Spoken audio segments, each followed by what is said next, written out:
Computer technician Netza Ortega is suing his ex-girlfriend, 26-year-old customer service rep Maribel Gutierrez, for unpaid loans to get her hair done and for the return of a promise ring. Oh, Mr. Ortega. The romance is over. You want your jewelry back, and you want some money that you loaned to the defendant while you were together. That's correct. Ms. Gutierrez says you often gave her money. There was never any mention of a payback. And the jewelry you want back were gifts that you made to her, and you're not entitled to them back. I feel that it's entitled back to me because they were actually a symbol of a relationship. All right, let's take the simple ones first. The loan. When do you claim, and what year did you make her the loan? June of this year, and it was to get her hair done, and it was for $50. What's next, Okay, Mr. Ortega? after that, it was another loan for $50 to get her hair done. Get over it, Mr. And then after that, it was another $40, and that was to get her nails done? No. Manicure, pedicure. No, that was actually facial, to get her leg wax, whatever. Judge Judy continues in a moment. Let's get to the jewelry. Okay, the jewelry was given to her in April. Did she go shopping with you for the jewelry? No. You went by yourself? I went by myself. And you went to a store and you picked out what kind of jewelry? A promise ring. It was a butterfly made of diamonds. And what else? And then a month later, after I paid off the ring, I got her a matching pendant that went with it. How much did you pay for all this? About $325 total. $325. Yes. So we're not exactly talking the Hope Diamond here. No. Is that right? Mr. Ortega. Yes. Is this your first girlfriend? No, it's not. How many girlfriends have you had? I've had about 4. Did you buy them gifts? I bought them gifts. And then you broke up with them? Yes. Did they give you back the gifts? No, because I didn't ask them for those because they weren't actual agreements. The promise ring was an agreement that we would stay in a monogamous relationship. And now that it's over, I deserve that. I should get it back. Wait 1 second. Miss Judy? Just 1 second. Okay. When you gave her the ring, what did you say to her? I said this is a promise that we would stay in this relationship. You made her a promise? Yes. That's nice.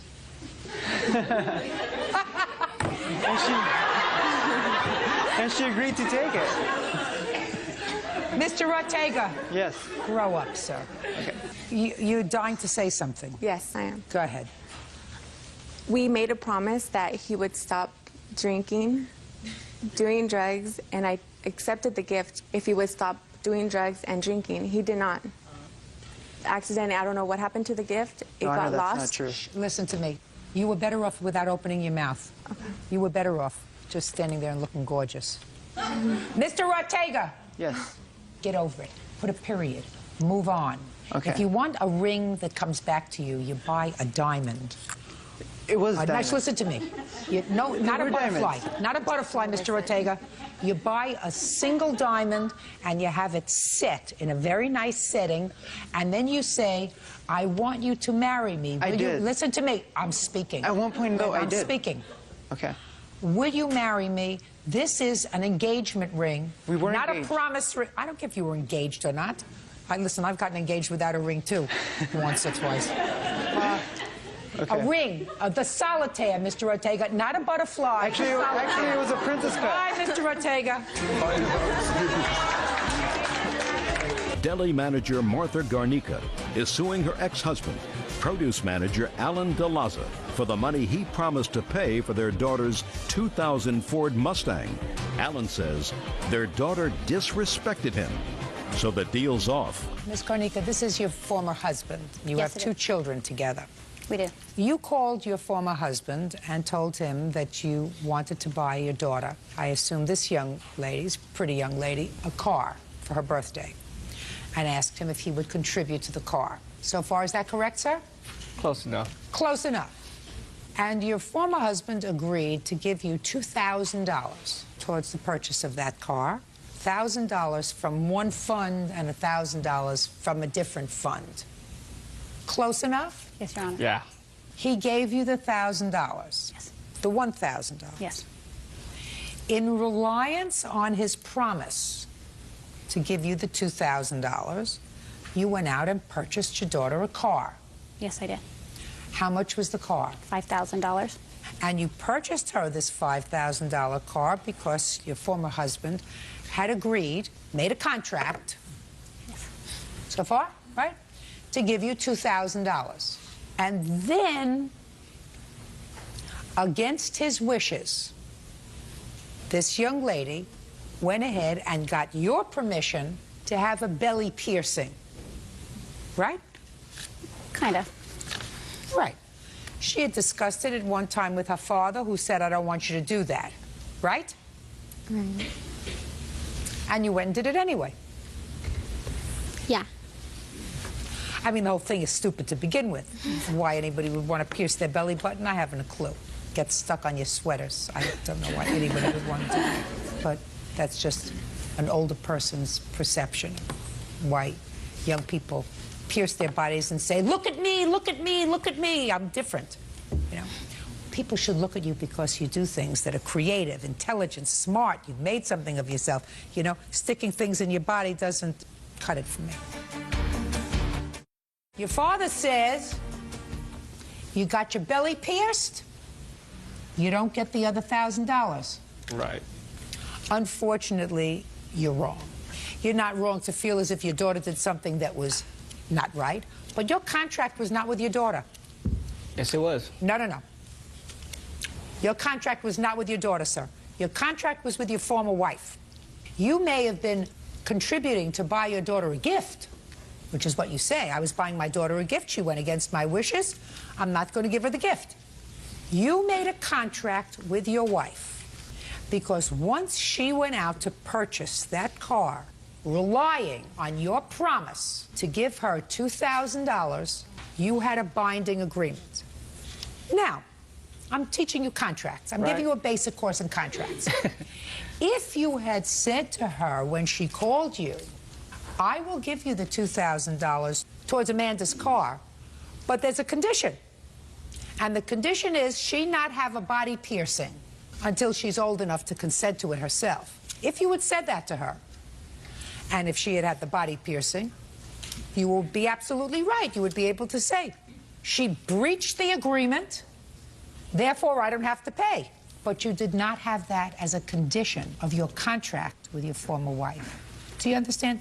Do you understand what I'm saying to you? Yeah, I understand. Okay. It's just... I understand that from your perception as a father, your daughter disrespected you. Right.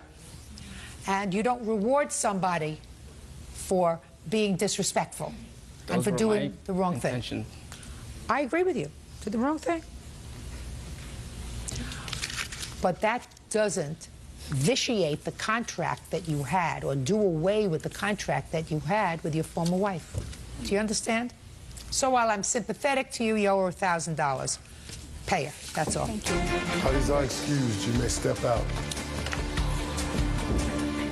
Plaintiffs Helga Vargo and her ex-husband, Robert, are suing their former friend, 25-year-old nursing assistant Billy Joe Beck, for the cost of bail when Billy Joe was arrested for outstanding warrants. Miss Vargo, who's this? This is my ex-husband. And this used to be a friend of yours, I gather. Yes. And according to your complaint, she called you hysterical one day, that she had been arrested and she needed you to help her out with some bail money. Yes.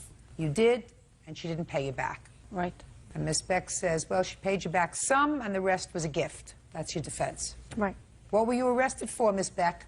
I went to traffic court and I had to pay fines, and I paid partial, and I was supposed to pay the rest back, but I thought I had paid it all off, and I didn't know I got a letter in the mail at my grandmother's house. She had thrown it away, so I never knew that I had a remaining amount, so they put a warrant on my driver's license, and that's why I ended up in jail. When were you summoned and told to pay fines? In what year? It was back in 2002. For what? Traffic violations. What kind of... Speeding. Speeding. How many times were you caught speeding? Twice. Okay, and how much were the fines that the judge imposed? Total, it came to $550. How much of the $550 did you pay? $350 before I moved. So you knew you had $200 left to pay? Yeah, I think I did. Yes, I did. See how easy it is? Yeah. There's an old adage. Do you have parents, grandparents? Yeah. They'll tell you something, and it's a very good thing to live by. If you tell the truth, you don't have to have a good memory. Right. Now, did you expect the court in Ohio to send you a second or third invitation to pay the other $200? I was supposed to get another letter to appear back in court, and I never got it. To pay back the rest, because I was... So you expected another invitation. Right. You expected I them was supposed to get another re-invite you to come in. I guess you could say that. Good. So now you're arrested, and you were stopped for something, I assume, which is how they... No, I was across the street where my nursing home is, a convenience store, and the cop had pulled in, ran my plate, and when I was coming back, he pulled us over in the parking lot. Why would a cop just run your plate? I asked him that. And he said, being 2 o'clock in the morning, normally people that are at a convenience store are there to rob them. I'm like, I'm in my scrubs. I'm not going to rob anybody. You see me come back to work. And he's like, that don't make a difference. So he ran your plate and found that there was a warrant for you. Correct. How much was the bail? Total with the warrant fee and everything, it came back to $550.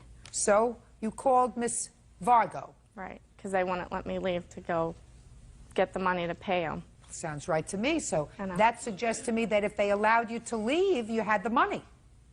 Right. Is that what you're telling me? I had the means to go get it, but they wouldn't let me leave to go get it, to bring it back. What kind of means did you have, Miss Beck, to go get it? Check cashing. So you could have gotten that quickly. Yeah. Good. So then you called Miss Vargo, and you must have said to her... I asked her, I said, they're not going to let me leave until I pay this off. I said, can you come and pay it, and I'll pay you at least half of it that day. I actually paid her the next day. And I said, I'm not going to be able to pay you the rest because the money that I'm getting it from is a check cashing place, so I won't be able to pay you back the rest. And she said that was fine. You just told me that you had the money. All you had to do was be able to... the money. I'm speaking. Sorry. Remember what I said to you before? If you tell the truth, you don't have to have a good memory. You just told me you had the money to pay the $550, but they wouldn't let you leave. Right, I would. Then you called her and you told her a lie. You said, I'll be able to only pay you half. I wouldn't have been to pay the court all of it. I would have been able to pay them half that day, and then... They don't want half. They don't trust you. I know. That's why I couldn't pay it. All right. Now that I've tortured her sufficiently to satisfy me, Miss Vargo, you allowed her to write out this $550 on a credit card, and the credit card, unfortunately, belonged to your ex-husband. To both of us. It was a joint account. But he started to get the bills. Right. Which made you very unhappy. Yes. You have a copy of the bill? Yes, I do. Let me see. It's a copy of the bill and what it's now accrued to with interest and late charges. Okay. Now, do you have a check? You say you gave her some money? Right. Can I see the check where you gave her some money? I have the whole thing from the check cashing place.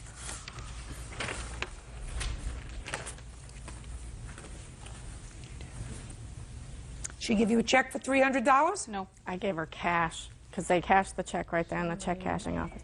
When did you give her cash? The next day, because I couldn't get it that day because the place had already closed, so that next day I went and got it, and I gave it to her as soon as her daughter came home from school. I gave her $300 on the first, and then 2 weeks later gave her $50.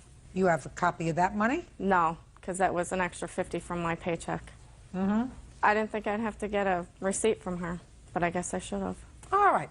Did you get the bill, sir, right away from... No, I knew nothing of this until September. This happened in March. I just found out about it in September. And that's How when did you find out about it? My ex-wife finally told me. Finally. She got the $300. I don't know about the 50, but I know she got the 300 that she didn't tell you about. Okay. She figured she was going to stiff you, or that maybe it would just go away. But she got the $300.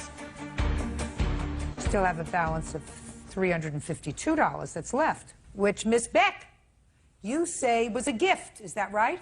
Yes, because I told Well, her... explain to me why Miss Vargo would make a gift to you of the rest of your bail. I asked her from the beginning, I said, I'd be able to pay you half, but the rest I'm not going to be able to come up with, because you know I don't make that much money, because she was working with me at the time. She said, that's fine. Then she started, like, a month later, she got fired from our work, and that's when she started calling me and bugging me for the money. You know, it's so difficult when both people are not telling me the truth to have to sort out who's the biggest liar. It's really so hard to figure out who's the biggest liar is. The only one I know who isn't lying is him. Miss Beck, there isn't a reason for Miss Vargo to make you a gift of this money. You have a history, based upon your own statements, of trying to squirrel out of your responsibility. You tried to do it with the court. You tried to do it with her. In any event, I believe that you gave her back $300. You still owe $352. Judgment for the plaintiff. That's all. Goodbye. Why does that excuse you? Engineer Jay Dinatelli is suing fellow dog owners, 23-year-old Jessica Simonson and her father, Eric Simonson, for injuries to his hand and legs. Jay says he suffered leash burns when Jessica's pit bull attacked his dogs. Husband and wife? Father-daughter. Father-daughter. Never can tell. It's Hollywood. Whose dog is it? He was mine. What kind of dog was he? Staffordshire Terrier. That's pit bull. Yes, ma'am. And how long did you have him? 2 years. Where is he now? I'm assuming he was given to another home after I released him to the SPCA when I had to move and get rid of him. You had to move from where to where? From the house I was living in into a different house, which did not allow me to keep him. So you don't know where he is? Correct. How old are you? 23. What's your father doing here? He's property owner where the incident happened. Okay. So you're walking your dogs on a leash. Yes, Your Honor. And out from nowhere comes her pit bull. Yes, Your Honor. Yeah. You were injured. You want to tell me how that happened? Sure. As you know, I was walking my dogs on the levee, and suddenly my dogs alerted to something in back of me. I turned around, and there's a pit bull just charging towards me from about 150 feet away. It was very aggressive. It ran straight up to my dogs, tail straight in the air, very dominant posture, and quite frankly, I was terrified. I yelled at the dog to go home, paid no attention to me. About a minute later, I saw Miss Simonson emerge. She yelled something at her dog. The dog paid no attention to her. I yelled at her to control your dog, and at that point, she strolled towards us, which I found kind of amazing that she wasn't sprinting down the levee. She grabbed for the dog on 2 or 3 different occasions, and every time she reached down to grab her dog, it would scoot away. And in the scuffle, the leashes got wrapped around me, and that's how I got my injuries. Tell me about your injuries. The injuries were both to my hand and to both of my legs. They were burn-type injuries produced by the retractable leash. I've got photos of them if you'd like. I'd like to see them. I was wearing walking shorts at the time, so both of my legs were bare. The worst injury was the injury to my pinky finger, but they were all pretty bad injuries. It caused me a lot of pain for a week, and the injury to my hand took a full month to heal. I have a permanent scar right now. Can I see it, please? Step up.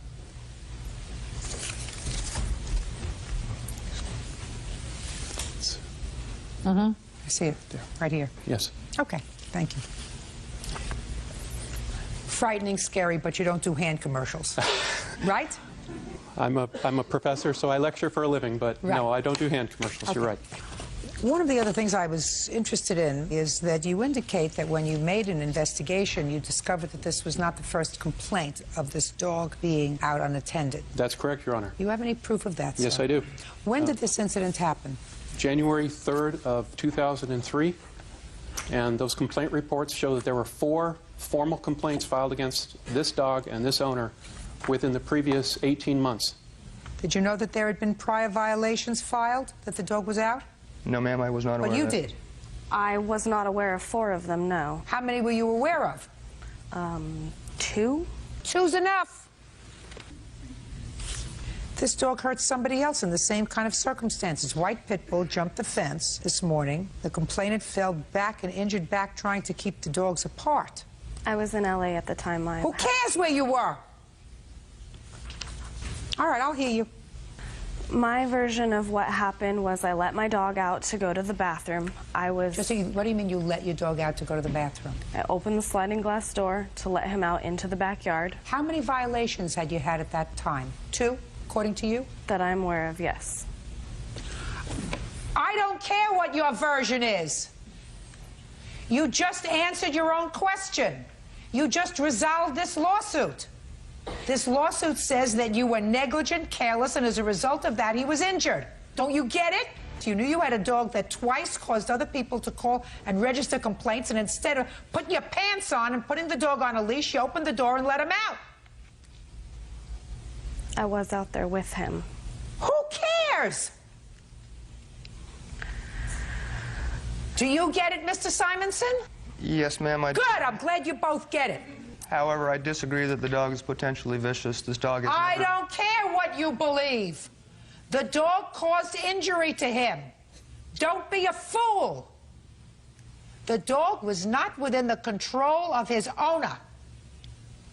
I agree with that, Your Honor. Perfect. I don't know whether or not your injuries are worth $5,000, which is what you're suing for, but their stupidity is worth $5,000. And the lesson to be learned is worth $5,000, that when you have a dog that is capable of causing serious physical injury or death, you don't open the door and let the dog out to go to the bathroom alone. Do I make myself clear? Yes, ma'am. Perfect. Judgment for the plaintiff in the amount of $5,000. That's all. Thank you, Your Honor. Parties are excused. You may step out. 19-year-old student Quentin Young is suing his father, truck driver Robert McIntyre, for medical bills due to an assault. Quentin claims his father held a razor to his neck and slapped him twice. Quentin, this is your dad. Right. And it is your complaint that last year he assaulted you. Yes, ma'am. And you had some medical bills. Yes, ma'am. That he had promised to pay. Yes, ma'am. He didn't. Didn't. You want him to pay the medical bills. Right. His father says that you were acting disrespectfully. Right. He slapped you. Yes, ma'am. And that's it. And put a razor to my face after he slapped me. Just a second. Okay. That's what he says. Okay. Your parents are divorced? Yes, ma'am. How long are they divorced? Ever since I was 4 and I'm 20 now. Who's this lady? My mom. She remarried? Yes, ma'am. Is your father remarried? Many times, ma'am. No, ma'am. When did this incident happen with your dad? May 18th of 2003. And you were living with your mom? Yes, ma'am. Where did it happen? It happened in the Oak Cliff area in Dallas, Texas, at his friend's house. What were you doing at his friend's house? We were supposed to take pictures that day. It was me, my father, my younger brother, and my other younger brother. My brother's right there. Tell me what happened. What happened was we went over to his friend's house. He had 4 outfits for all of us, which was me, my brother, my father, and my other little brother. I started to tear off the logo sign of the Dickies. He was trying to cut it off, man. Well, with a razor blade. I love the arts, and I like to make my own style of clothing. And he should have bought his own. Shh. Okay, so he bought 4 outfits. Right, right. So everybody would be dressed the same way. Right, yes. But he didn't buy them. Where did he get them?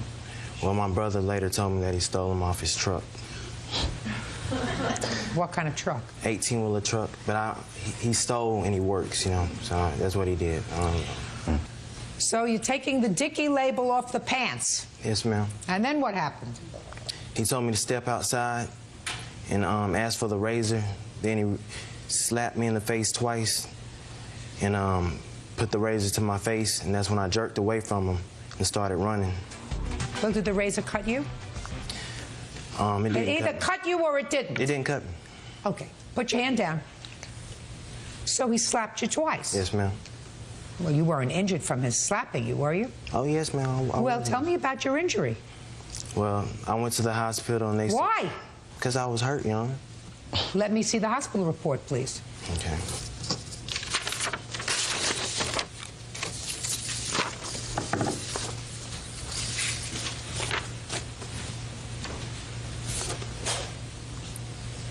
Well, this is just a bill. I want to see the report. I don't have the report. They supposed to give them to me. They didn't give them to me in time. Who took you to the hospital? My mother drove me. Step up. Thank you, Your Honor. All right, your son left and he called you, I assume, after his father slapped him twice in the face. Where were you when he called you? I was at home. And you got in your car and you went and picked him up? Yes, I did. And his face was swollen, and he had a cut on his face. Where? It was right... I don't see anything about blood here. Well, see, that's what I'm saying. It wasn't like a big gash, but it was a small amount of blood. I don't listen to me. I don't see anything about blood here. I don't see anything about stitches here. I don't see anything about anything here. Why did you put your hands on him? You know, Quentin had this attitude that, you know, he was just getting belligerent, you know, like coming around, you know, like smarting off and all that. The way what did he say to you? I asked him what was he doing. He said, you gave him to me, didn't you? So by him being in front of my other kids, let's go outside. You know, I'm not gonna. Hey! See what I mean? Go ahead.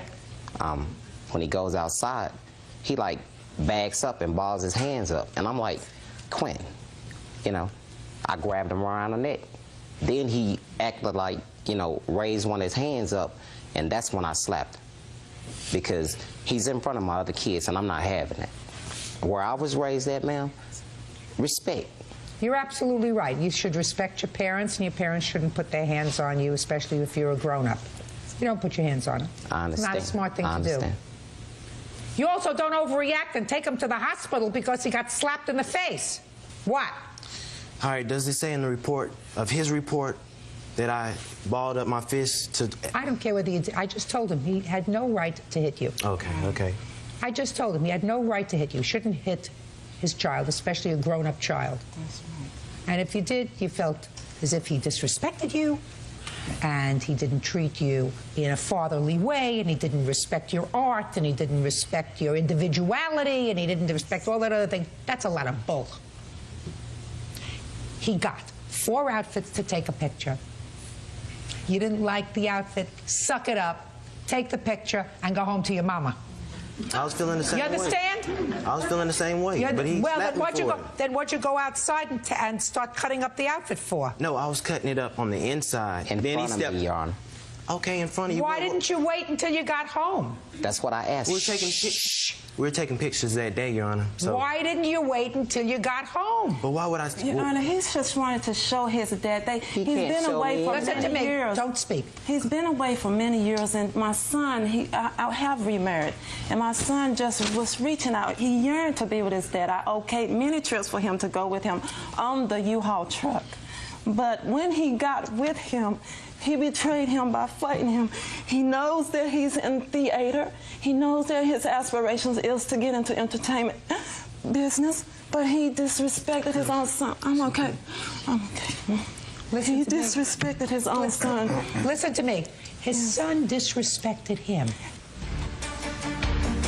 Your Honor, he loves his son. He loves his dad to death. That's why you're not paying attention. That moment, that day, your son was disrespectful for the moment. And I told his father he had no right to put his hands on him. He had no right to overreact. And neither does he. He wants to be an actor. Great. It doesn't mean you have to be abnormal. But he didn't want to disrespect him. Listen to me. That's not what he wanted, Get Judge. over it, madam. It's not a big deal in the scheme of things. It's not a big deal to take a picture with your father with an outfit that has a dicky label on it or any label on it. It's not a big deal. Away from the picture. The logo is small. It won't take away from the picture. I got it for him, Your Honor. Listen to me. You stole it. Speak quiet. Speak. You got it. Mr. McIntyre, shh. Don't speak. Don't speak. Yes, ma'am. All very unfortunate. And it's certainly very unfortunate that you overreacted and took him to a hospital and built up this medical bill that was ridiculous. You should have taken him home and put a cold rag on his head. In any event, I think you both behaved badly that day. I think you did. And I think if you encourage your son to think that he did the right thing, that's a big mistake. I'm not, Your Honor. Well, you shouldn't. I wouldn't do that. Well, you shouldn't. And if his father hasn't been much of a father to him over the last, I don't know, 20 years, 15 years, whatever it is, you're not going to make up for it in one picture, sir. Exactly. There's a lot of history that goes on. Yes, ma'am. But one thing that you don't do, especially with a child who you haven't been around and haven't been a father to his whole life, you don't put your hands on him. Exactly. You got it? Yes, ma'am. So you owe him an apology for that. You owe him an apology for that. That's all. Case is dismissed. That's all. Parties are excused. You may step out. 17-year-old student Miranda Wilkins and her mother Gail are suing Miranda's father, business owner Scott Wilkins, for the cost to fix her 2002 Chevy Cavalier. Miranda says her dad accidentally backed the car into his own vehicle. What's your first name? Miranda. How old are you, Miranda? 17. And this is your mother? Yes. And this gentleman is your dad? Yes. Your dad was doing some work on your car and had an accident with it and put a little dent in the car. So you're suing him to fix the car. Father says he was more than willing to take care of it, to take it over to a body shop and have it fixed. You want it taken to the dealership where you bought the car so that it could be fixed by the same dealership that makes the car. Is that the idea? Yes. Yeah, all right. So I have a few questions for you, Miranda. 17-year-old Miranda Wilkins says her father, Scott Wilkins, backed her car into his own vehicle. How long are your parents divorced? A year. Was it difficult for you? No. You live with your mother? Yes. What kind of a car do you have? A 2002 Cavalier. Who paid for the car? They got it out of closing money of the house. Who paid for the car? Mom and Dad. It's very nice of them. Yes. Now, Mr. Wilkins, you were doing some work on your daughter's car. What kind of work were you doing on your daughter's car? I was changing her oil and rotating her tires, and I was putting brakes on. Had she asked you to do that for her? Mm-hmm. Is that right? Yes. Okay. So your father's working on your car. What happened, Mr. Wilkins? I just kind of got in a hurry, and I had a head cold, and I'd forgotten. No, you'd listen to me. Got to talk slowly so I can understand you, sir. I'm sorry. I got done with changing her brakes, and then I was going to test them out, and I'd forgotten that I had pulled my truck down behind it. When I backed up, I backed into my front of my truck is what happened. And how much damage was done to the car? It put a dent in the back right quarter-pounder, about the size of your fist. Can I see it? You have a picture? Yes. It's kind of hard to see. It's a black car. Well, I'll take a look at it. I want to see the kind of damage that would bring a daughter to a position where she is bringing her father to court to pay for a dent There was in a car. Shh. Sorry. So far, you're not losing, right? Oh, that's... Right? Right. In a car that he bought for her. Yes. Okay, well, certainly is drivable. I'm not exactly sure where this dent is. Where is it? Back here someplace? It's in front of the tire, and then there's this scrape that's where you first pointed. In front of the tire, and then there's a scrape. Okay. Now, did you tell your daughter you would fix the car? Yes, ma'am. What did you tell her? I told her about a body shop that I knew of. I go by pretty regular, and I seen her work, but I told her I'd fix it, and we'd go by there and get an estimate. What happened? Well, first couple times I tried to get her to go over and do it. She had something to do, but then she went over by herself. I was going to meet her over there, and she just didn't like the place for some reason, just wouldn't have anything to do with it. What happened, Miranda? I just didn't like it because there's some people that's my age working on it, and I didn't want them to work on my car. You're not marrying them, my darling. Somebody's going to pull a dent out of your car with a thing that, a plunger that they put on the car. She actually went twice, and the first time the guy told her to come back, and the second time she went, they were really rude to her. Well, she's not going to bring the car there. Her father's going to bring the car there. What does she have to go over there for? Why did you go over there instead of letting your father go over there? So they could get an estimate on the car. Why didn't you let your father take it over? Because Mom told me not to let him drive my car. Why? Because the insurance, I paid for it, it's in my name and Miranda's name. So? And he had already backed into his truck, and no offense, I know his driving record. I was married to him for 18 years. And Miranda could have just met him over there, and she tried to get him to meet him over there, and when she would call, Sir, why can't you take the car and have it fixed? Just whenever available. Well, let's make a date. Not you and me. Miranda, my dear, listen to me very carefully. Your parents don't get along anymore. They're divorced. Be a smart girl. Don't take sides. Nothing is as black and white as it appears. Do you understand what I'm saying to you? Yes, ma'am. Your father may not love your mother anymore, but that doesn't mean he doesn't love you. And it's the wrong thing to do to sue him. It's the wrong thing to do to take him to court. It's the wrong thing to do to listen to your mother when she says, don't let your father drive the car. That's malicious. And you shouldn't be involved in that, and you shouldn't put your daughter in that position. Ever. Put a period, move on with your life, and don't visit hostility that you may have through her to him. That's not fair. That's not fair to do to your children. Your father's going to take the car and he's going to have it fixed where he wants to take it, because he's your parent. Do you understand, madam? Yes, ma'am. Good. I'm going to do this for you, sir. I'm going to give you 2 weeks from today to fix the car. That's plenty of time, I would think. 2 weeks from today to fix the car. Is that reasonable? Reasonable? Hmm? Yes, ma'am. Have you seen your father since this whole brouhaha? Okay. Just remember, he still loves you, right? Yes, ma'am. Right. And in 2 weeks, he's going to get your car back good as new, and maybe he'll even detail it for you. Give him a hug.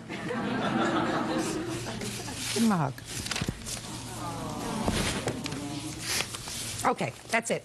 Goodbye. Parties are excused. You may step out. 18-year-old Army reservist Daniel Reese-Wiskovich is suing his ex-girlfriend, 21-year-old waitress Christy Griggs, for a loan to buy a truck and for the return of a shoebox containing important papers. How old are you, sir? 19. And you? 21. She used to be your girlfriend. According to your complaint, she owes you for a car loan that you gave to her. She made partial payment to you of that car loan. You want the rest. Yes, ma'am. The defendant says that your agreement was that when she got a settlement, some sort of settlement check, you would take partial payment, and that the remainder of the money that you gave her for her truck was really for money that she had laid out to support you for the time that you were together. Quid pro quo. You also say that she has other personal property that belongs to you, and that personal property was contained in some sort of a shoebox where you kept your papers, including a promissory note that you allege she signed for the money that you gave her. How old were you when you met Miss Griggs? I was 17. Were you living at home? Yes, ma'am. Did you ever live together? Yes, we lived together. She moved in my father's house with me. Okay. Tell me about this loan for the truck. Okay, well, she was involved in a car accident in the beginning of August of 2003, and she broke her neck in the car accident. So she was out of work for a while, collecting disability and everything. We gave her a place to stay. When it was coming time for her to start driving again, going back to work, she had no vehicle. So we went and looked at some cars, and we were talking about how much I was going to need to loan her, when she could pay me back, how she was going to pay me back. Well, how did she say she was going to pay you back? She was going to give me the first check she received for her car being totaled, which is what she paid me with, the first of the $2,400 she did give me towards the loan. Okay, so, and how is she going to pay the rest? She's going to pay the rest as soon as she received the final settlement, like the lump sum of the settlement from her injuries. Tell me about this promissory note that you allege. It was actually, we were on the way home one day from the bank when she did give me the money, and she was giving me cash, so I was like, we need to come up with some kind of way to prove that you did pay me some of this money towards this $6,000. And we agreed, and she's actually the one who wrote out the promissory note, and we both signed the agreement, and we put it away in my shoebox, which is where I keep all my bills, just real important papers, and that was that. When did Miss Griggs move out of your father's house? I believe it was in January sometime, when I was getting ready to leave for the Army. Were you still a couple? No, ma'am, we were not. When did that happen? I believe in January sometime. I was going to be leaving, and it was kind of a mutual thing in a way. So. And you don't have the promissory note anymore? You no, ma'am, I do not. She came and took it? Yes, ma'am, I do. You have any witnesses to that? My father, yes, ma'am. Step up, sir.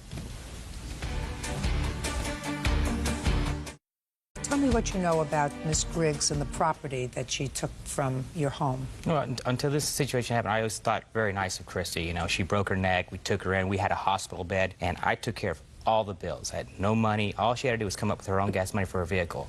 I went on vacation with my daughter to North Carolina in July. When I came back, I started cleaning up the room, and there was a couple of shoe boxes. I called her up, arranged a time for her to come over, and she came by. I said, Christy, how are you doing? I said, here's some stuff right here. And she looked at it, grabbed it, went to the car, door was open, she came back in. I can hear her opening the filing cabinet, closing the filing cabinet. You know, at this point in time, I still didn't know about this promissory note. I would have never let that fly to begin with. Okay. Have a seat, sir. Okay. First of all, you acknowledge he gave you $6,000. Right. And he indicates that $2,400 was repaid. Okay, explain to me why you don't owe him for the rest. Well, from the time that we started dating, he was working little like dead-end jobs like a pizza place and a warehouse, and I would take him to work most of the time. Money that he didn't have, he wanted to get his car painted, and I gave him money to get the car painted. You were living for free. Correct. According to you, you supported him. You didn't support him. His family supported you. Mm-hmm. Huh? Yes, ma'am. Did you take the paperwork from the house in August? No, ma'am. Had you signed a promissory note and a note that said that you would repay the $2,400 in cash? No, ma'am. So when you gave him the $2,400 in cash, he gave you no receipt, despite the fact that, you know, things happen, relationships can go awry. You weren't concerned. No, ma'am. Because you trusted him. Correct. Well, he trusted you to pay him back the rest, and you owe him $3,600, and you're going to pay him the $3,600 because that's what you owe him. The rest is nonsense. Judgment for the plaintiff in the amount of $3,600. That's it. Parties are excused. You may step out. Warehouse worker Brian Logan is suing his mother, business owner Christine Logan, for evicting him from his deceased great-aunt's home. Christine is countersuing, claiming Brian sold her property without permission. All right, Mr. Logan, the defendant is your mother. Correct. Several years ago, you moved into the house that was owned by your great-aunt. You lived with her for a couple of years. She died. Correct. She left the house and its contents to your mother and your mother's sister. That's being challenged in court. Well, was there a will? I had never seen the will. Is there a will? Yes. You wouldn't have a copy of that, would you? I have parts of it, yes. I'd like to see it. This is part of it. Okay.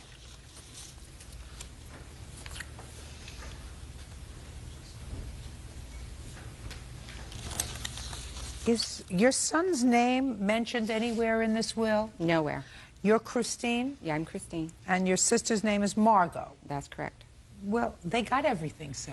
That will was made prior to me moving in with her. So what? What does that have to do with this? What It's is a it? will. Your great aunt left everything to your Well, see, mother we're and her contesting sister. that, or challenging that. This is my cousin Michael, or actually it's her cousin, that she wasn't in full mental capacity at the time that she Oh, put get that a out. life, sir. What do you do for a living? I'm a warehouse worker. Why would you think, instead of leaving her property to her two nieces, she would leave her property to her great nephew? I didn't say that she left it to me. I didn't claim Well, that if the she house was doesn't, mine. if you're not claiming that she left it to you, sir, listen to me. Your great aunt died, Right. and your mother said to you, you know, we have to sell the house. I assume that that's what she said to you at some point. correct. And according to your mother, she gave you some money so that you could find another place to live. Why didn't you just leave? Because that's not the way it went down. I was given money to buy a truck, was what I was told, for her hitting me in the head with the broom 4 days before she passed away. That's what I was told. Just a second. Not me, my aunt. Just a second. Your mother didn't hit you in the head with a broom. No, So who gave you the money? she gave me the money.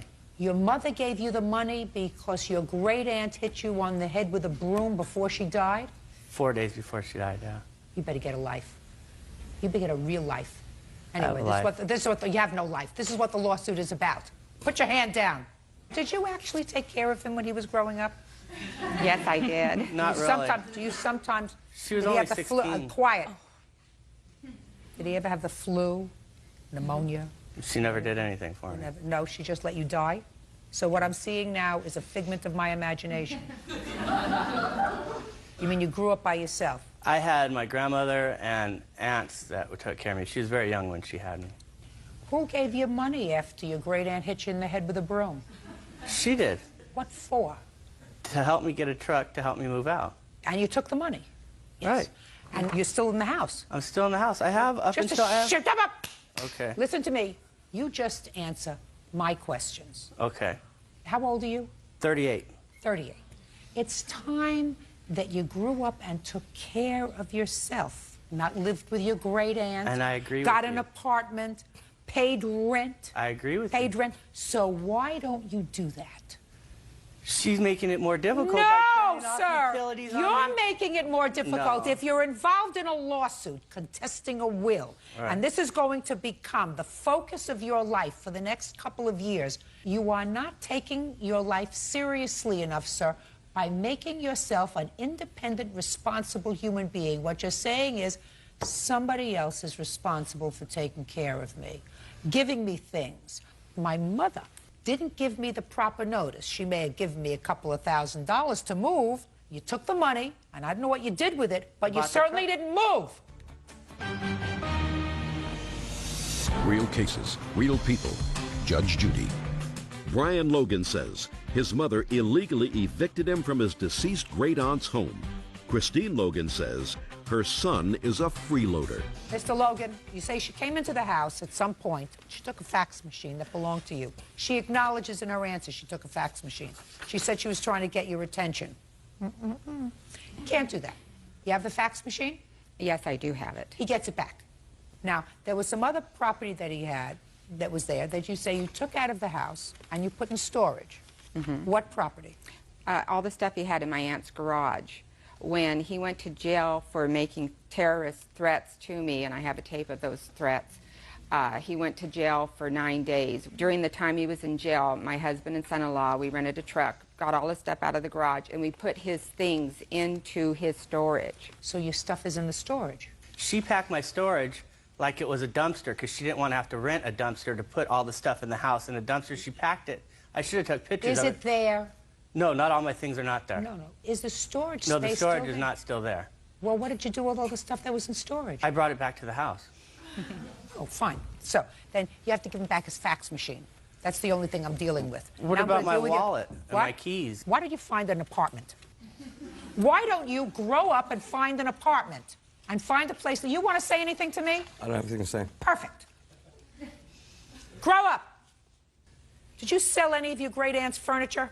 Yes, I did. Why? Because I needed the money to move out.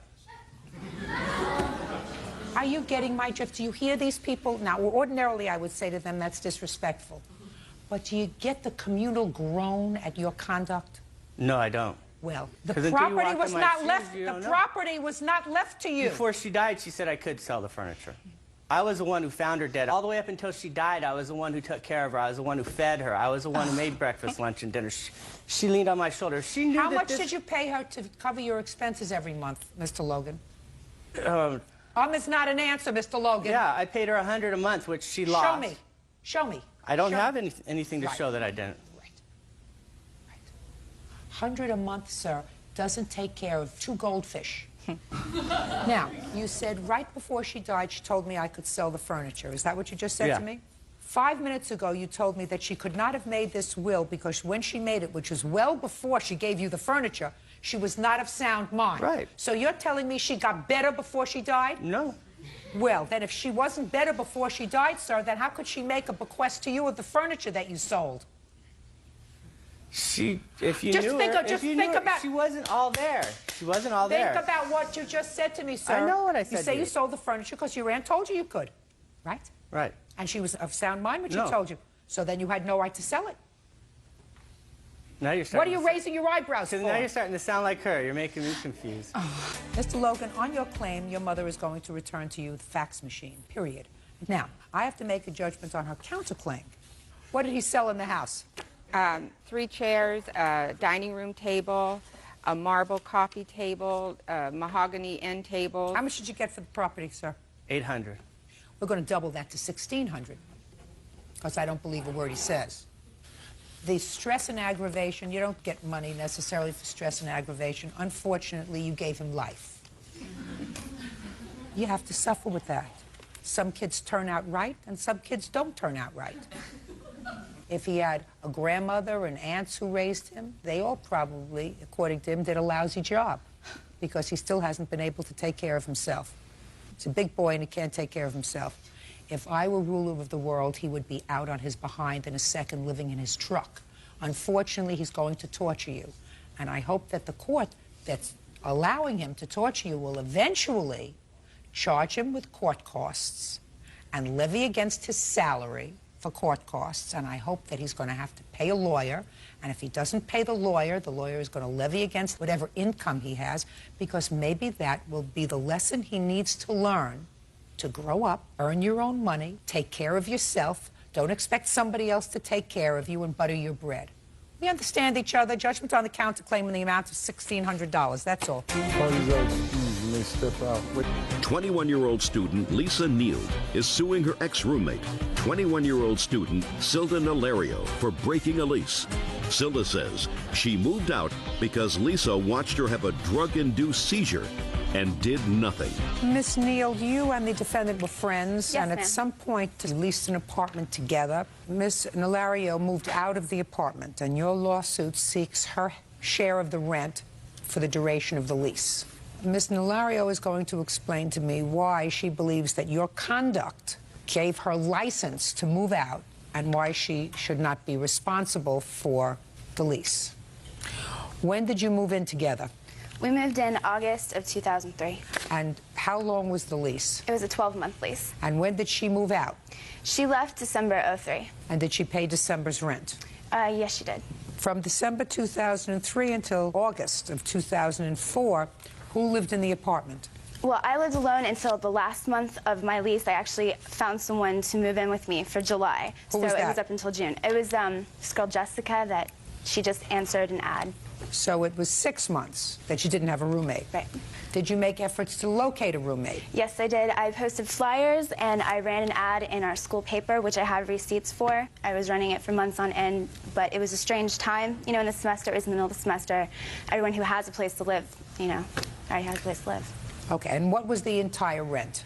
The entire rent was $700 a month. All right, Mr. Lario, now you're going to explain to me why you should not be responsible for the lease. Okay, we both went camping, and we both ate. When? We went camping December 12th, 13th, and 14th. We both ate mushrooms. She wanted to get mushrooms for her birthday. I wanted to get mushrooms for... You're talking about drugs? Hallucinogenic mushrooms, yes, ma'am. So you consumed these drugs? Yes. Is it the first time you had done so? No. Go ahead, and then? I came home and I was not eating or sleeping. And my boyfriend at the time was helping take care of me. When he went to work, she would watch me. And I had a seizure, and she did not call the police or call my mother. In fact, she told my boyfriend at the time that she would not tell my mother about the seizure if he would not tell. And I have on many occasions when she's been drunk, I have taken care of her and made sure that men did not take advantage of her. And I have made sure that she did not choke on her puke and whatever else. And I just felt that she was not my friend. And, okay, so my mother came up and took me to the hospital. Anything you want to say? Yes, Your Honor. I'm here to listen to you. My daughter had a psychotic episode. Absolutely right. Yes. You know why she had a psychotic episode? Yes, because she consumed mushrooms. Right. She made a mistake. Right. She realizes that. So? What does that have to do with this rent? She was not able to function for like 6 or 7 months after this happened. Whose fault is that? Whose fault is that? It's her fault. She realized. It's her fault. Yes, that's correct. It's her fault. It's not her fault. Correct. So why shouldn't she pay her half of the rent? Why should she get stuck with her half of the rent? Perhaps if Lisa had been a little bit more responsible and when she had her seizure that she could have died. Thank God she didn't. She didn't die. No. But Lisa was with her. If she had just pushed 911 on the phone. How would that have changed the psychotic episode? Perhaps she would have gotten to care quicker and would not have been in the hospital and requiring so much help as long as she did. If my father had been taller and my mother would have been statuesque, I would have been 5'7". Your daughter voluntarily went to a place, purchased drugs, not for the first time, took the drugs, and had a bad reaction. And I hear a lot of blaming of other people, but I don't hear her saying it's my responsibility that I got sick because I shouldn't have taken the drugs. That's correct, Your Honor. But when I found out that she couldn't go back to school, I went up there and I emptied out her room so that Lisa could get a roommate. Well, it's her responsibility to find her a roommate, she not was not hers. Competent. She's your daughter. It's not her responsibility. She's tried to get a roommate. She can't just say I'm absolving myself of liability because she didn't take care of me the way I think a friend should. Correct. This is a business arrangement. Business. Judgment for the plaintiff in the amount of $2,100. That's all. All you guys you may step out. Bus driver Goldie Asplund is suing antique dealer Brian Mays for medical bills resulting from his negligence.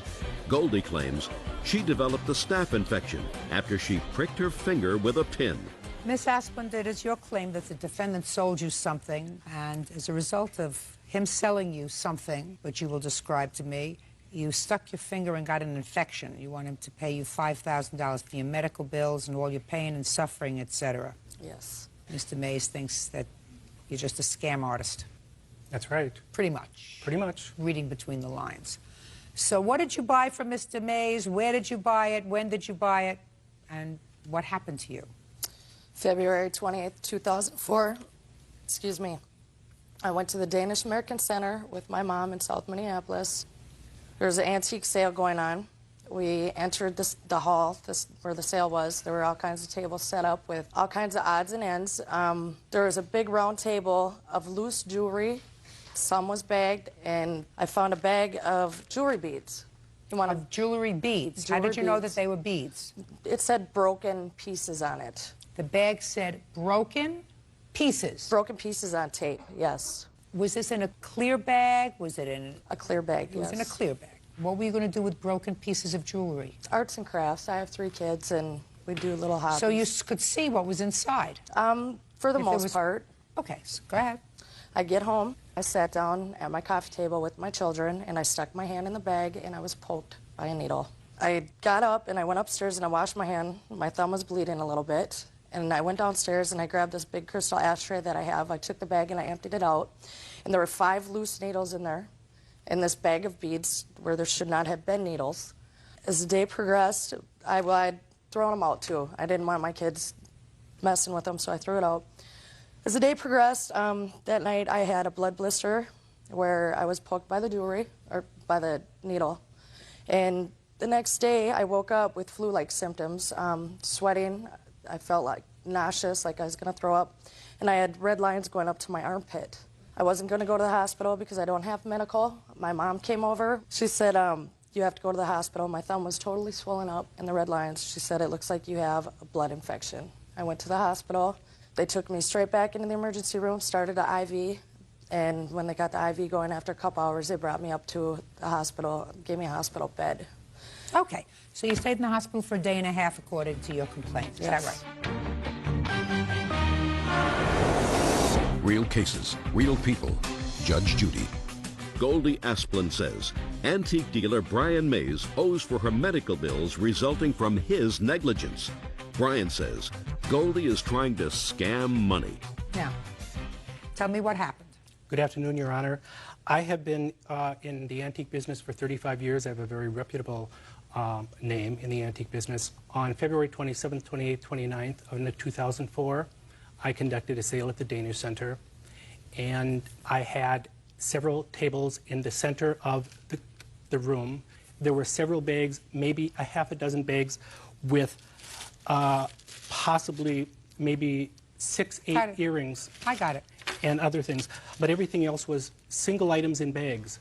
I had no broken jewelry there. She had called me up on March 15th, and she called me up and said, did you have the sale? And I said, I did. She said, do you have insurance? And I said, why do you ask? And she said that she had come to my sale, and she was going through the loose jewelry on the card table, poked her finger with a brooch, gone home, got blood infection, ended up in the hospital, almost died, and the doctor said that I should have to pay her $4,000 medical bills. Okay, so she told you that she was going through the loose jewelry on the table tables, and which have a poked her finger. photograph, right. Okay. And then I said, no, I don't. She said, okay, goodbye. And in October, I received papers from Hennepin County Court, and she had changed her story. And come to find out, after I had talked with her on March 15th, I called up my cashier, and I said, do you believe that this woman is doing this to me? And she said, well, you know what? I worked a sale for another fellow, his name is Steve, and she tried doing the same thing for him. She tried suing him, and after she couldn't sue him, she came after me. Step up. What is your name, sir? Steve O'Hearn. Did you try to sue Mr. O'Hearn? Can I The answer is explain either that? yes or no. No. Tell me what you know, Mr. O'Hearn. She called me approximately March 12th, stated she had been to my sale and bought a bag of jewelry, went home, stuck her hand in the bag of jewelry. There was a brooch in there. Okay. And Not a needle. Not a needle. Okay. I didn't hear needle till today, Your Honor. Go ahead. She told me she pricked her finger, got blood poisoning, and wanted me to pay the bill. I said, you're probably going to run me into financial ruin. I said, first thing you need to do is get your receipts so I can see what estate it exactly was from. She called me back about a half hour later, stated to me that she had her receipt, and told me if I'm going to go bankrupt or financial ruins, that she would, there's no sense in her suing. So how did you get to Mr. Mays? Through the Danish American Center's log that they had. Whoever rented the hall, they had a log of the name and number. The guy that took down the information, I gave him February 28th, and he was looking at a date before that. The wrong dates. That's why he gave me Mr. O'Hearn's name and number. And Mr. O'Hearn freaked out on me, started cussing me out and stuff. You know, I apologized to him for getting his undies in a bunch. I didn't mean to do that, and he kept hanging up on me. And so I called Brian Mays back and found out, you know, he was the right one on the date, February 28th. He was the one that rented the hall. So I called him, and I told him what happened, and I asked him if he had liability insurance, because He doesn't need liability insurance. He should have been more careful. There shouldn't have been needles in a jewelry bag. I don't believe there were any needles in there. I don't believe there were needles in there. I believe you may have stuck yourself on a pin that was part of a piece of jewelry, and you're making up a better story. No, I wouldn't come. Oh, yes, you did. No, oh, I yes, don't you think did. so. Oh, yes, you did. Because anybody that buys a bag of loose, broken jewelry, even if it's in a plastic bag, would take it and dump it, as you ultimately did in an ashtray. So if you, in fact, you stuck yourself on a broken piece of jewelry, not a needle. And that's what you purchased, and you should have been more careful. And don't blame anybody but yourself. You have to be careful and accept responsibility for what you do, madam. Not everything is a lawsuit. If you buy a bag that says broken pieces of jewelry, you're supposed to be more careful. Your case is dismissed. That's all. Thank you very much. Parties are excused, me. 22-year-old restaurant manager Pirapon Pontupo is suing fellow motorist, paralegal April Montañez, for assaulting her during an incident of road rage. April claims Pirapon tried to spray her with mace. Come to order. All rise. Yes, case number 365 on the calendar in the matter of Pontupo versus Montañez. Parties have been sworn in, Judge. You may be seated. Folks, have a seat, please. Ms. Pontupo, it is your claim that Ms. Montañez assaulted you during a road rage incident. Yes, ma'am. Ms. Montañez said she never touched you. Tell me where and when this happened.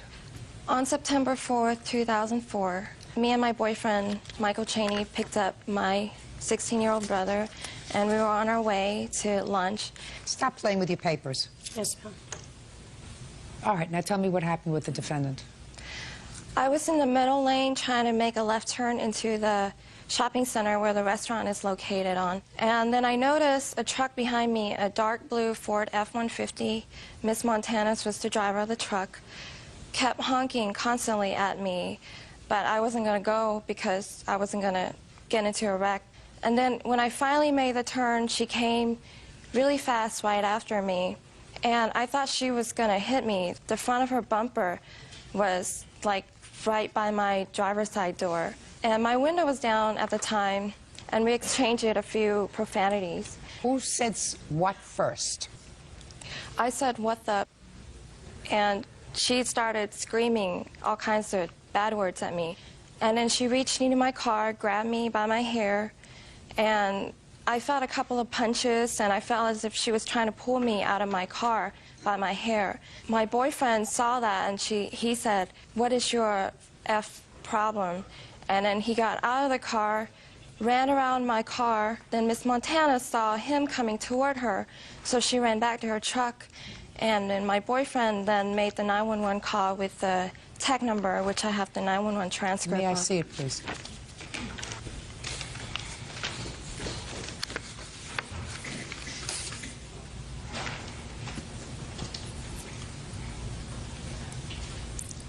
Okay. Now, after she got back into the car, what did she do? She parked on the front of the coin laundry and took out her laundry basket as if nothing happened. I was going to start doing her laundry. And I was really shocked at the time. And then my boyfriend got back in a car, and then I can see the other two passengers in her truck, which is that lady and a man in the late 20s or early 30s in her passenger seat. I can see them trying to motion her back in the truck like it's not safe to be here anymore. And then they drove off, and I was so mad after I realized what happened to me. I start following them into the parking lot, and after I follow them to a quarter mile, my boyfriend is still on the 911 call at this time. He told me, he said, "It's okay, it's okay." Okay, I got it. Now, did you seek medical treatment at any time for your injuries? Yes. Do you have a doctor's report? No, I couldn't get in touch with him. Okay. Tell me the way you felt. I couldn't go to sleep. I couldn't lay on my left side because my head was hurting really bad, and I get the severe headaches. How long did that last? I would say a little bit over a week, and I couldn't go to work for a week because of it. Okay, Ms. Montañez, you want to tell me your version of the events, please? We were on Singleton Road. It was my daughter's birthday that day, and I had to go to the laundromat to pick up some laundry. And there was a lot of cars going by at the moment when I stopped behind her, and I could see down because my truck is up high, and I could see down, and you could hear their music because it was kind of a warm day, and our windows were down. And I saw her talking to some individual, the passenger in the car, but I figured she just got caught up in her music, like all teenagers, and talking. So I honked my horn. She's not a teenager. Well, she looked like one at the time, but she was having a conversation. I honked my horn to let her know to go. She got mad. She stuck her hand out the window and did a profanity and called me an F and B. So I turned in before her into the shop. Just a second. So what you did is you went around her. Correct. Keep going. I pulled in front of her, and then I made the left turn and parked right in front of the laundromat because there's like an island right there where you can park. I got out of the truck.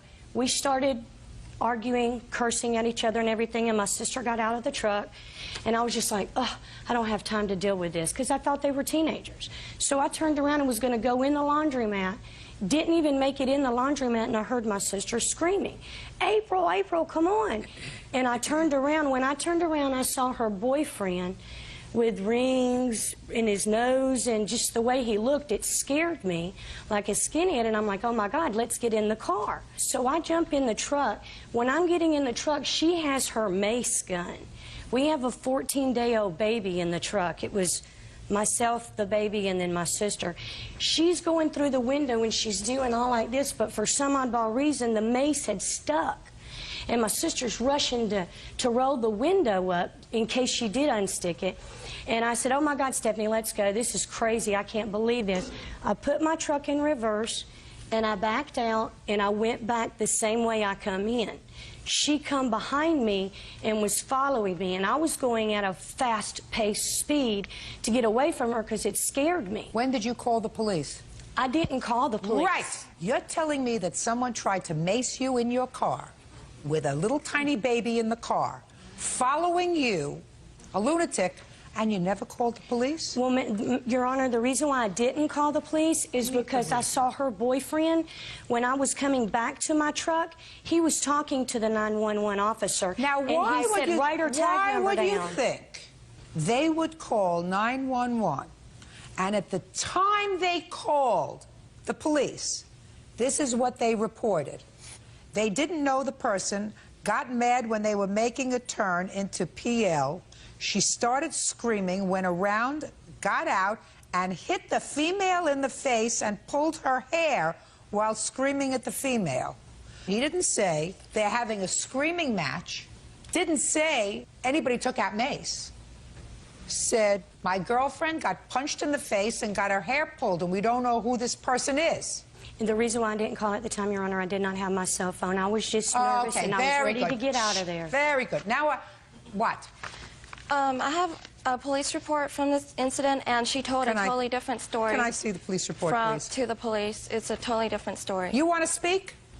You want to be very careful about what you say? You're the sister, right? Mm-hmm. You're the reason that they didn't follow up and press charges because you confirmed her story. Is that right? Mm-hmm. I want to tell you something. I'm smarter than the police. So you want to risk it? Get up. We understand each other?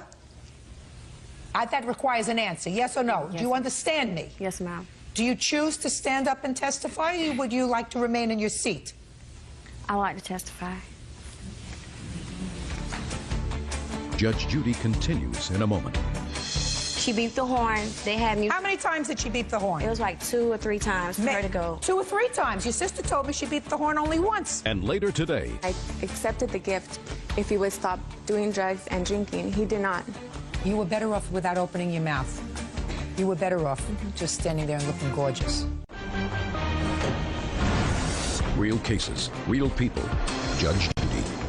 Pierapon Pontupo says she was assaulted in a parking lot by fellow motorist April Montanez.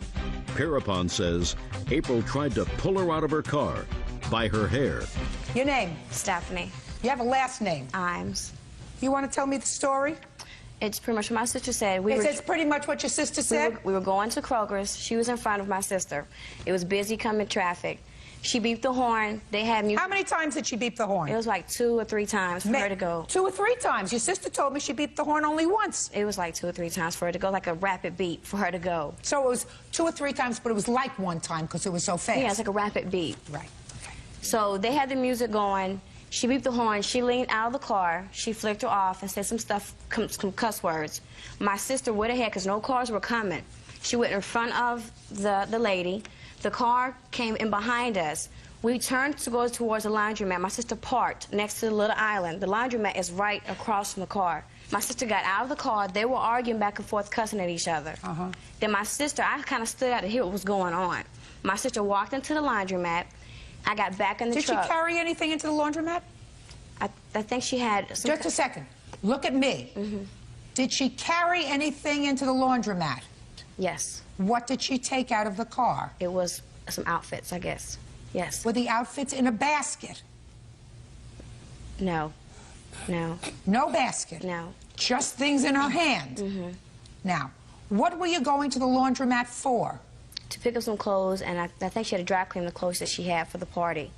But at the time that I was waiting for my sister, this female came up to the truck as I got back in.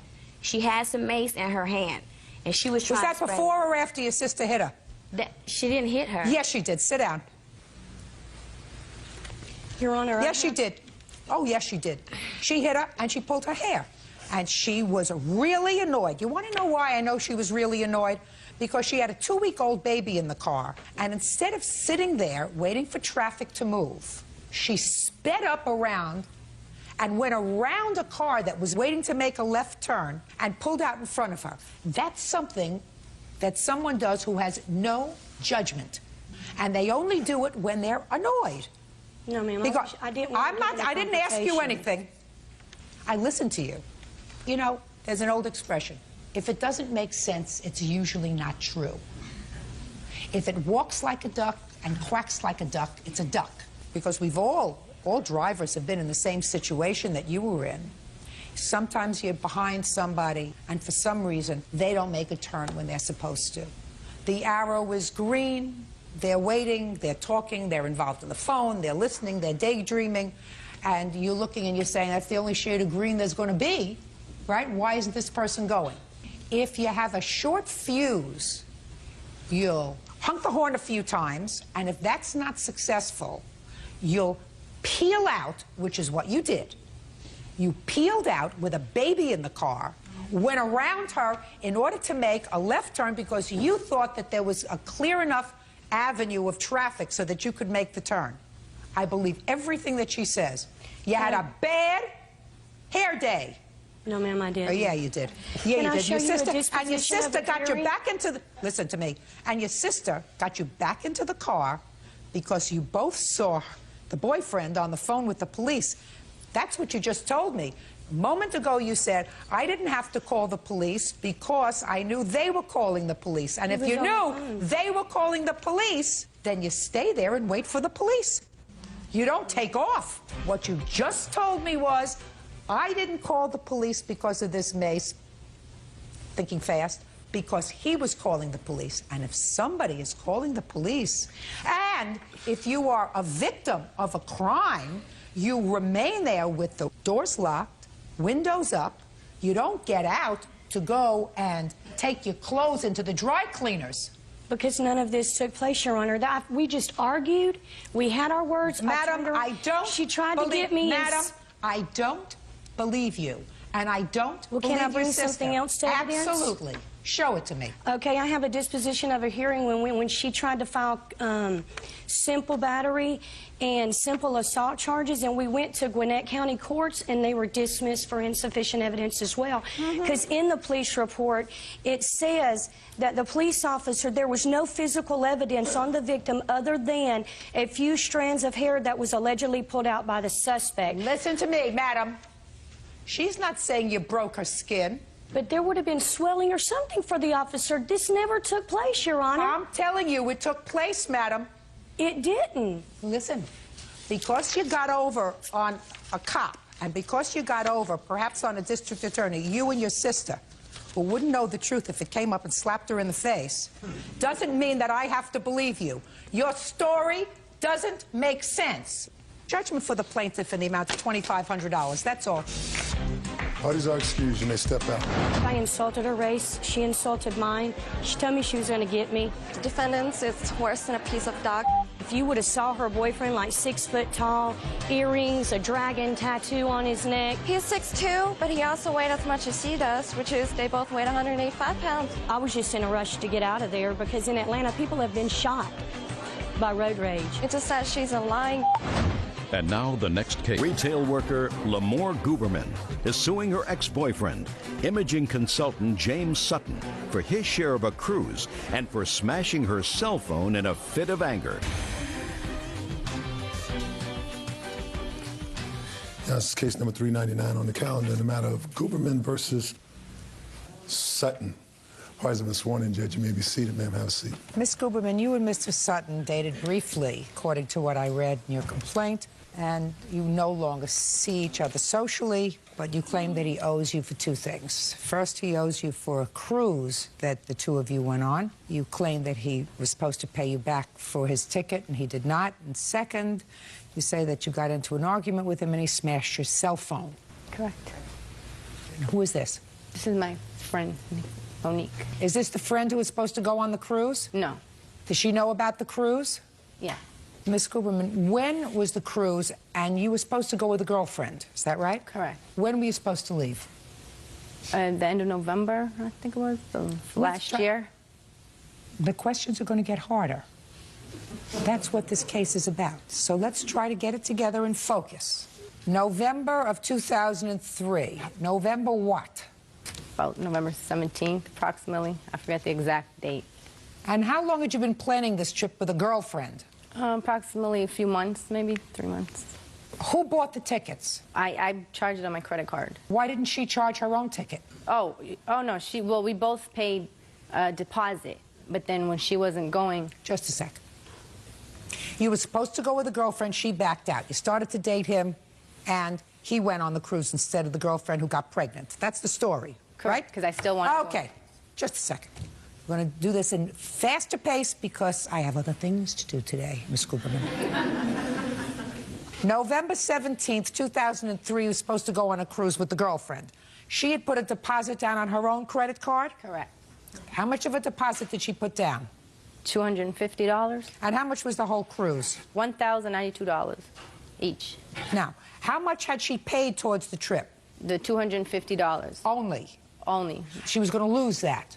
Is that right? No, she didn't lose it.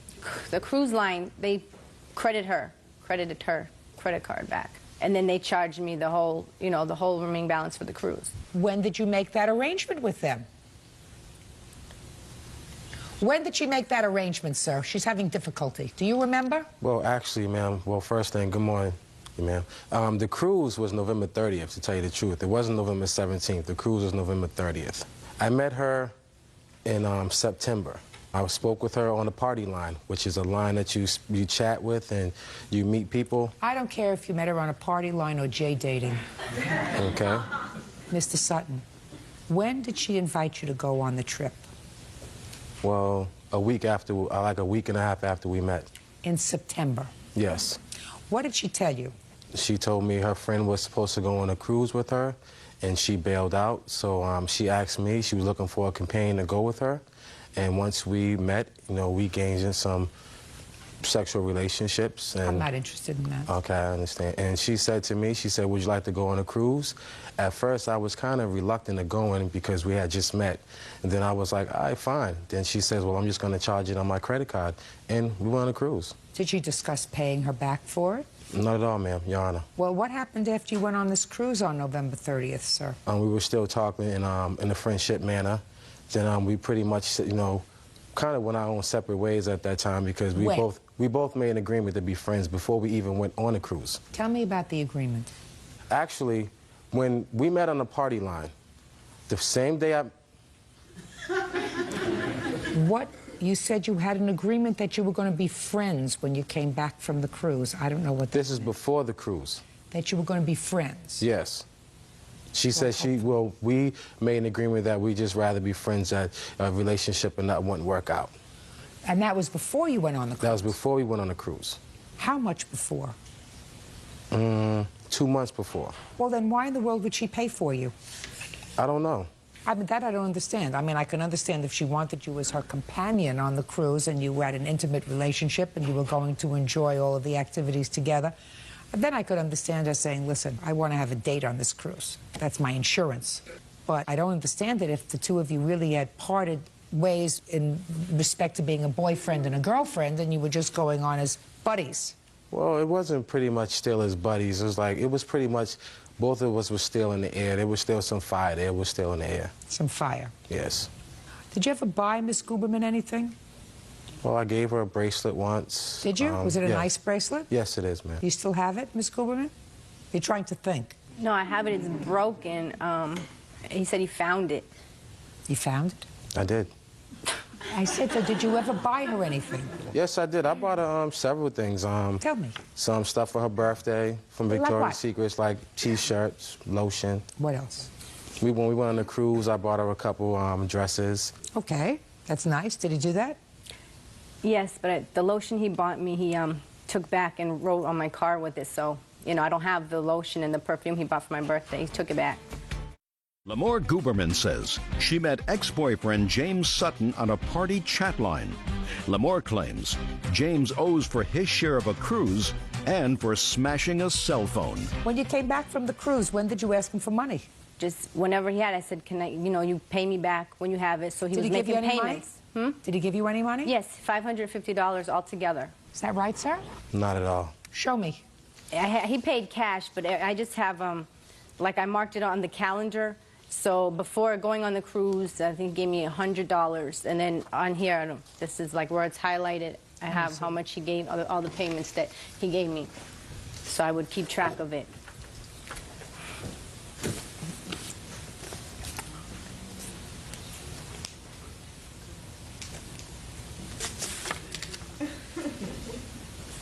I don't believe this. I don't believe it. There are several reasons why I don't believe it.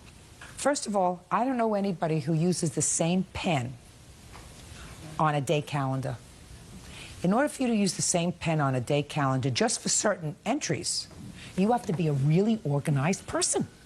You have several different pens for certain things.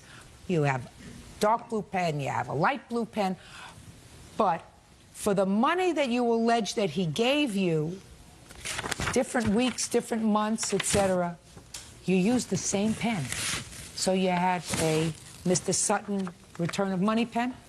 No, actually, I kept a particular pen by my calendar. And if, for instance, like if I had made an appointment on the phone or something and there was a pen somewhere else in the house, I would take that and write the appointment down. But that, I mean, I have similar pens, it's different, same color. Give this back to her.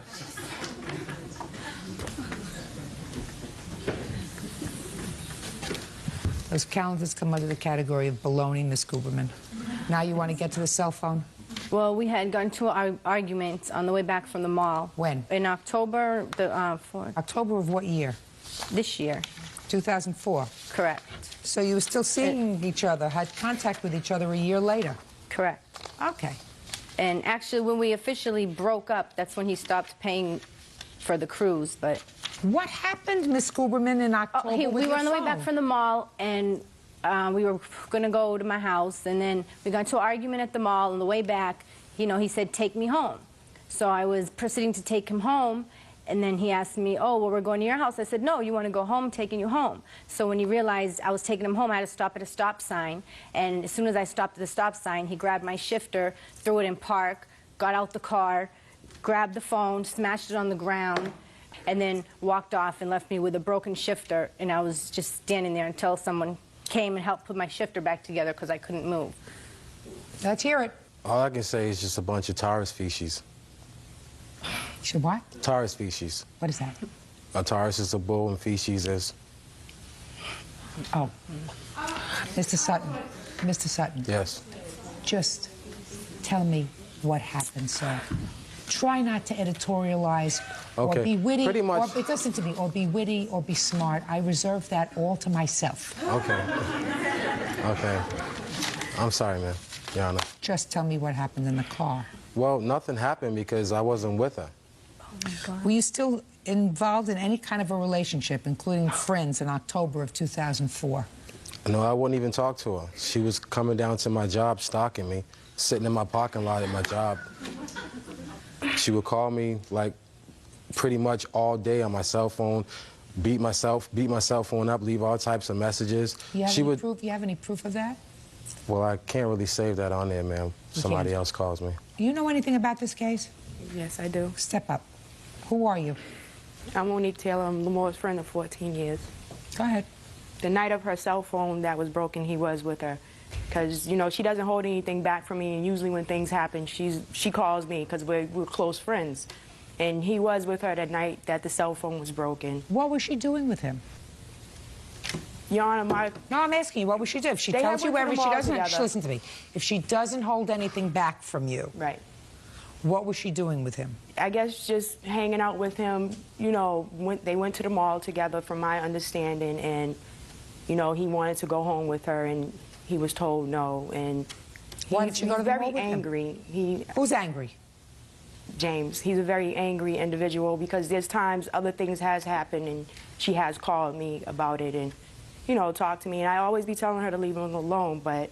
She doesn't leave him alone. Right? Right. She calls him? Occasionally, but not. It's been like since the cell phone incident, it hasn't been too many phone calls. Before the cell phone incident? Yes. She'd call him a lot? I wouldn't say a lot, because I would, you know, try to convince her not to keep continuously calling him and, you know, just leave it alone. But she didn't listen? No, she didn't. Judge Judy continues in a moment. I understand that from your perception as a father, your daughter disrespected you. Right. I agree with you. Did the wrong thing. Real cases, real people. Judge Judy. Lamore Guberman says she met ex-boyfriend James Sutton on a party chat line. Lamore claims James owes for his share of a cruise and for smashing a cell phone. So, Mr. Sutton, I sort of believe that you were in the car with her and broke her cell phone. You want to know why I believe that, Mr. Sutton? I believe that you were really annoyed that she keeps bothering you on the phone. There's a logical extension to breaking her phone. Do you understand? I understand what you're saying, but... Good. How much was your phone? Altogether, it was $194.99. Let me see. And this is the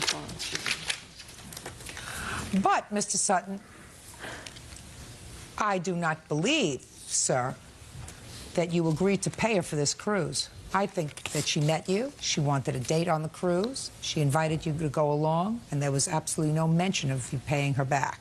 And that was over a year ago. And you still didn't pay her back. And she's still with you, in the car, going to the mall. Right? Right, that's part of the reason why I would call him, is to ask, can you pay me some money? Are you going to give me some money? No. Oh, God. No. Not for somebody who's violent. You don't call somebody violent for that reason. Because it was on my credit card. And You met him in September, you invited him to go on a cruise in September. Mr. Sutton doesn't look like the kind of person who becomes instantly infatuated. Oh, that's a lie. Well, maybe yes, maybe no. He certainly seems like a cool enough character to me. Judgment for the plaintiff in the amount of $194.99. That's for the cell phone. The cruise, you're on your own. That's Can I say all. one thing?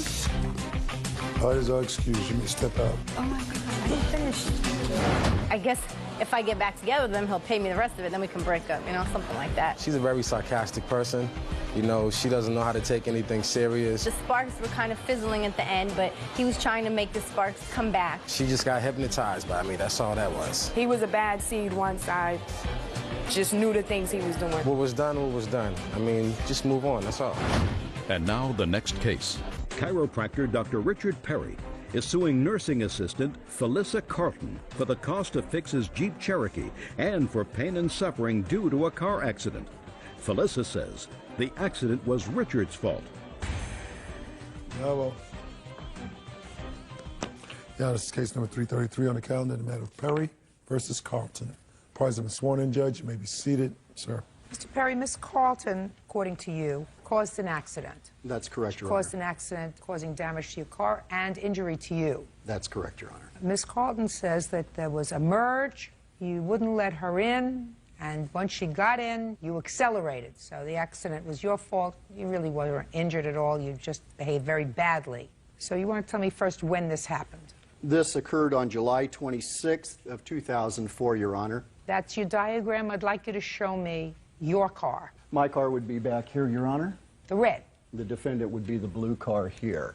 So she was merging in behind a truck and in front of you. That's correct, Your Honor.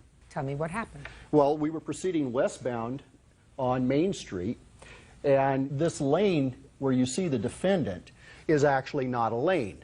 It is a lane that has been merged into a right turn lane. What happened was she came from about 4 cars back. She decided to come up. 4 cars back, so she was behind the purple car. She was actually in the left-hand lane about 4 cars back. And how do you know that? I saw her in my right rear view mirror. So she came out of that lane, the same lane that you were in. That's correct, Your Honor. Came down this center lane, which is blocked off because of construction, ran over this cone here, actually, behind this truck. We were moving at approximately 15 to 20 miles an hour. She then cut in very sharply behind the truck right in front of me, which was only about 5 feet distance. At that point in time, I had no options. I didn't have any reaction time. I ran over her rear end, which caused my right front end to go up over her rear end, causing my car to tilt to the left and then bounce back down. What kind of car were you driving? I'm driving a Jeep Cherokee, Your Honor. And Miss Carlton? Miss Carlton was driving a little Echo, Toyota Echo. So your car actually went up on top of hers? It actually went up on her wheel and came back down, Your Honor. The whole back of the car? No, or on her left rear quarter panel, where her tire is. It actually went up over it. There were scuff marks on her left rear quarter panel from my tire. So the side? Yes. Of her car? Yes, Your Honor. Okay. At that point, I was thrown over to the side. When the car came back, I jammed my head on the door jamb. At that point, I honked and started honking vigorously. She stuck her hand out the window and waved at me and took off. Where did she take off? She took off into this left-hand lane, which proceeded left. At that point, there's an overpass at that point that goes over the freeway. On the other side of the overpass, there's a baker's restaurant. In that restaurant, she finally pulled into the restaurant. I pulled in, blocked her from turning out towards the left to get back on another street. And at that point, she stopped, exited her car, very profoundly said, "What are you doing?" I signaled, "What the are you doing?" And at that point, I asked her for her driver's license, her registration, and proof of insurance. She said, "I'm not giving you anything." At that point, she took a young child, who appeared to be a young male, out of the back seat of the car. Is that what she said? I'm not giving you anything? I'm not giving you anything. And she took this young male, which had not been seatbelted in. There was no car seat in that car. She took him into the child? About 4 or 5 years old, Your Honor. Okay. She took him into the restaurant, was in there for about 10 minutes. In the meantime, I'm calling the police, reporting what was going on. She comes back out of the restaurant with food and the child. About 10 minutes later, a gentleman shows up, identifies himself as her husband, and proceeds to start cussing at me and yelling at me, and tells me that he's going to kick my and take care of me.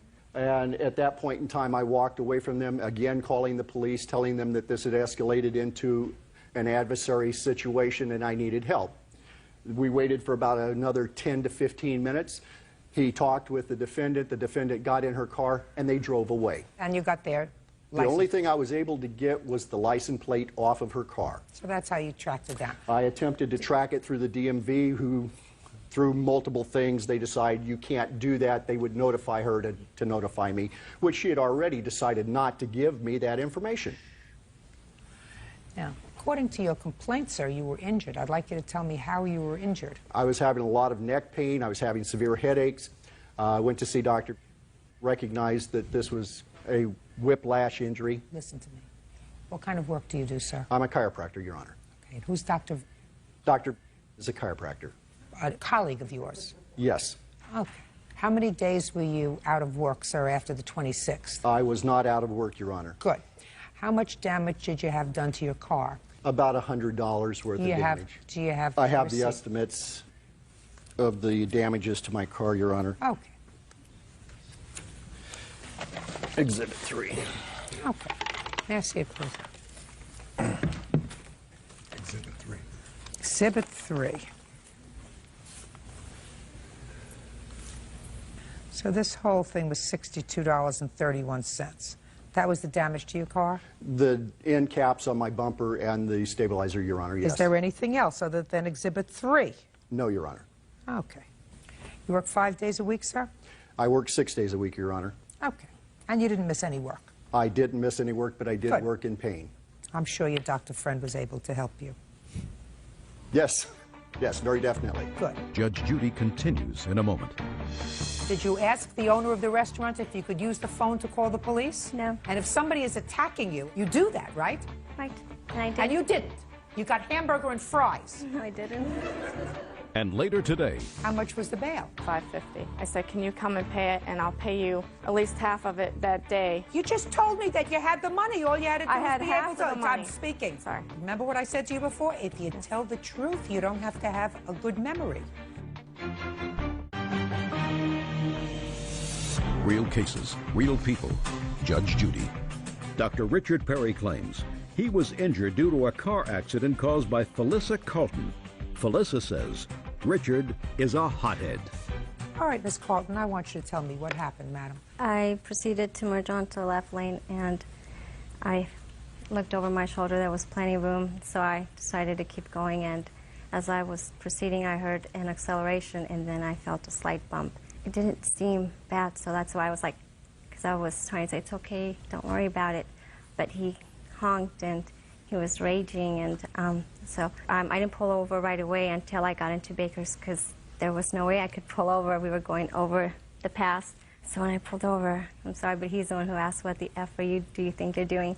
I tried to talk to him. I tried to calm him down. I said, my kids are in the car. And he says, I don't give an F. Who's in the car with you? And I couldn't calm him down. I couldn't talk to him. I couldn't give him any information. Did he ask you for your license, registration, and insurance? No, ma'am. He did not? No. That would be odd. I couldn't talk to him. No. Ms. Carlton, I don't believe that. I'm sorry. I don't believe that. All right, sir. You want to step up? Mm-hmm. Your wife called you and said she had been in an accident? Yes, Your Honor. Were those her exact words? Well, what happened when she called me, she told me that she was just in an accident, and while she's talking to me, I heard the plaintiff cussing in the background, yelling at my wife, and I tried to get her, you know, explain to me what happened, and she's trying to tell him to calm down, and so she could talk to me. And she said he's acting like a child. He won't exchange information. And you know, I have the kids with me, so I immediately left work and I went to see what was going on. So why didn't you give him a license, registration, and insurance? I asked him. I said, "Well, is there anything you'd like to tell me that you were telling my wife?" And he said, "Yeah." He said, "You're an idiot." Well, at that point, I told him in not so many nice Why didn't you just give him your license, registration, and insurance? Because my wife had told me she had already tried that, and he was not cooperating. Well, why didn't you try it, sir? Well, at that point, I was there to take care of my wife, who was being attacked by an angry man. He wasn't attacking her when you got there, was he? He was on the phone when I heard him. He was not attacking her when you got there, was he? That's right. No, he was not. And she had already been in the restaurant with your son. Right. Is that right? Gotten food, right? Yes. And when you went into the restaurant and you got the food, did you ask the owner of the restaurant if you could use the phone to call the police? No. And if somebody is attacking you, if somebody is acting like a lunatic, you do that, right? You say, you call the police and you say, somebody is out there, I'm afraid, right? Right. And I did. And you didn't. You got hamburger and fries. No, I didn't. Now, you came outside before your husband arrived, correct? Right. Right. So if you're really afraid of somebody, if they're behaving like a lunatic, you stay inside the restaurant until either the police arrived, who you didn't call, or your husband arrives. That's just common sense. So I don't believe that you were frightened. Okay. I also think, Mr. Perry, that you overreacted. I don't think you make a big deal about something if you have a fender bender. You had a fender bender that cost you $62.31, not $5,000. The medical expenses are what cost the most. There's about $4,000 in medical expenses, Your Honor. As far as I'm concerned, Dr. Perry, if you are in so much pain that you have $4,000 worth of medical expenses, you miss 1 day of work. Unfortunately, 1 day, Dr. Perry. Your Honor, you know where I'm going my patients don't quite get to that point. Listen, Dr. Perry, it's not a question of your patients not getting to that point. If you have $4,000 worth of medical expenses, you can't work, at least for 1 day. So I think that your medical expenses and your pain and suffering are a little bit of who shot John. But you are entitled to the amount of money to have your car fixed. Judgment for the plaintiff in the amount of $62.31. That's all. Parties are excused. You may step out. I wasn't debilitated to the fact that I could not work. If he's injured, he's injured. It was debilitation to the fact that I was suffering pain. I can't stay. I don't have his body. I think he got what he deserved. She's Judge Judy. She did her job. And now the next case. 20-year-old tax researcher Nicole Alligood is suing the father of her child, mechanic Jeff Frazier, for unpaid child care expenses and medical bills. Jeff is countersuing, claiming Nicole has been harassing him and his new girlfriend.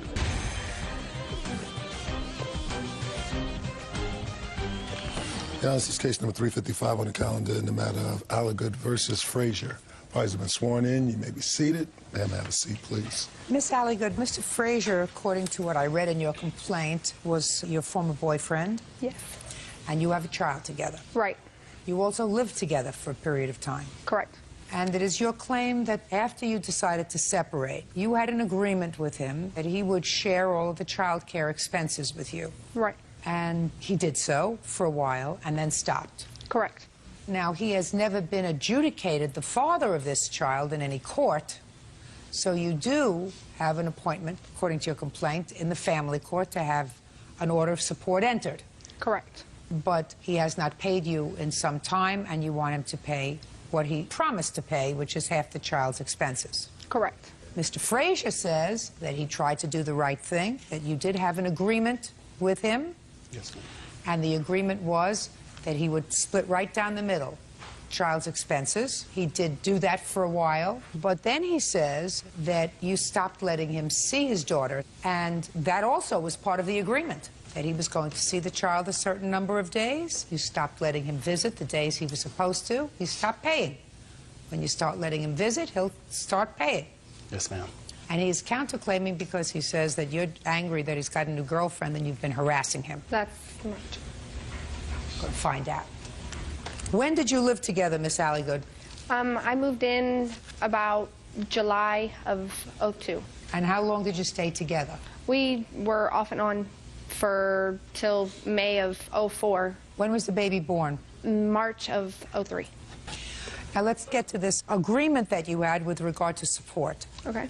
You do understand, Miss Alligood, that until Mr. Frazier is legally declared the father of this child, he doesn't have any legal responsibility. The only way he does have a legal obligation is if the two of you made a contract. Okay. And that contract can be a verbal contract, that after you separated, he would pay half, which according to both of you, he did. Okay.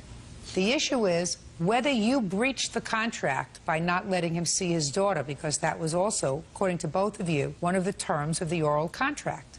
He got to visit, spend a certain amount of time with his daughter, and he was going to pay half of her support.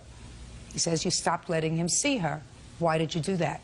Every time I called over there to speak to her, he always had friends over. They were drinking. I didn't want my daughter in that environment.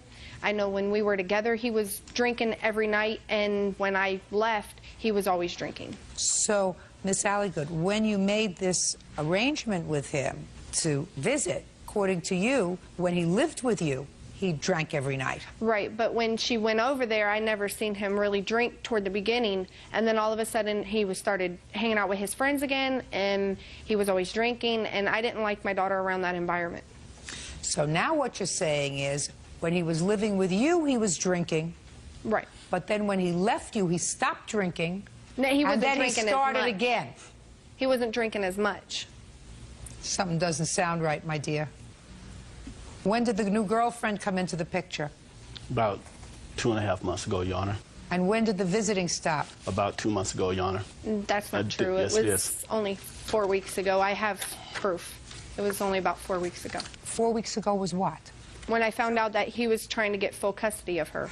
Oh, there you go. And I assume, Miss Alligood, that that is going to be entertained by the court. Who is going to be the primary physical caregiver for this child? Is that what's before the family court? I haven't even went that far yet, Your Honor. The only thing I've did so far, I actually went down and put myself on child support. I done filed the paperwork for it and to put You don't myself have to show on me that. papers. Did you have an oral contract that provided he would take care of half the child's expenses? Right. And he would see the child half the time? Right. And you stopped him from seeing the child half the time? Right. So he stopped paying support? Mm-hmm. That's it. Now, a court's going to have to decide once there is an order of affiliation, an order of support, and who's going to have custody and who's going to have visitation. He would have continued to pay you, which he had been doing since you separated, if you hadn't terminated his visitation. Can't do that. Now, You want to tell me about the harassment?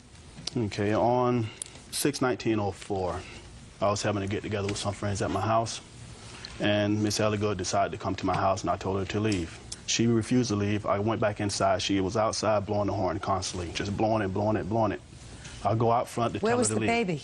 She wasn't with her at the moment. She was left her at somewhere. I don't know where she left her at. She was with you.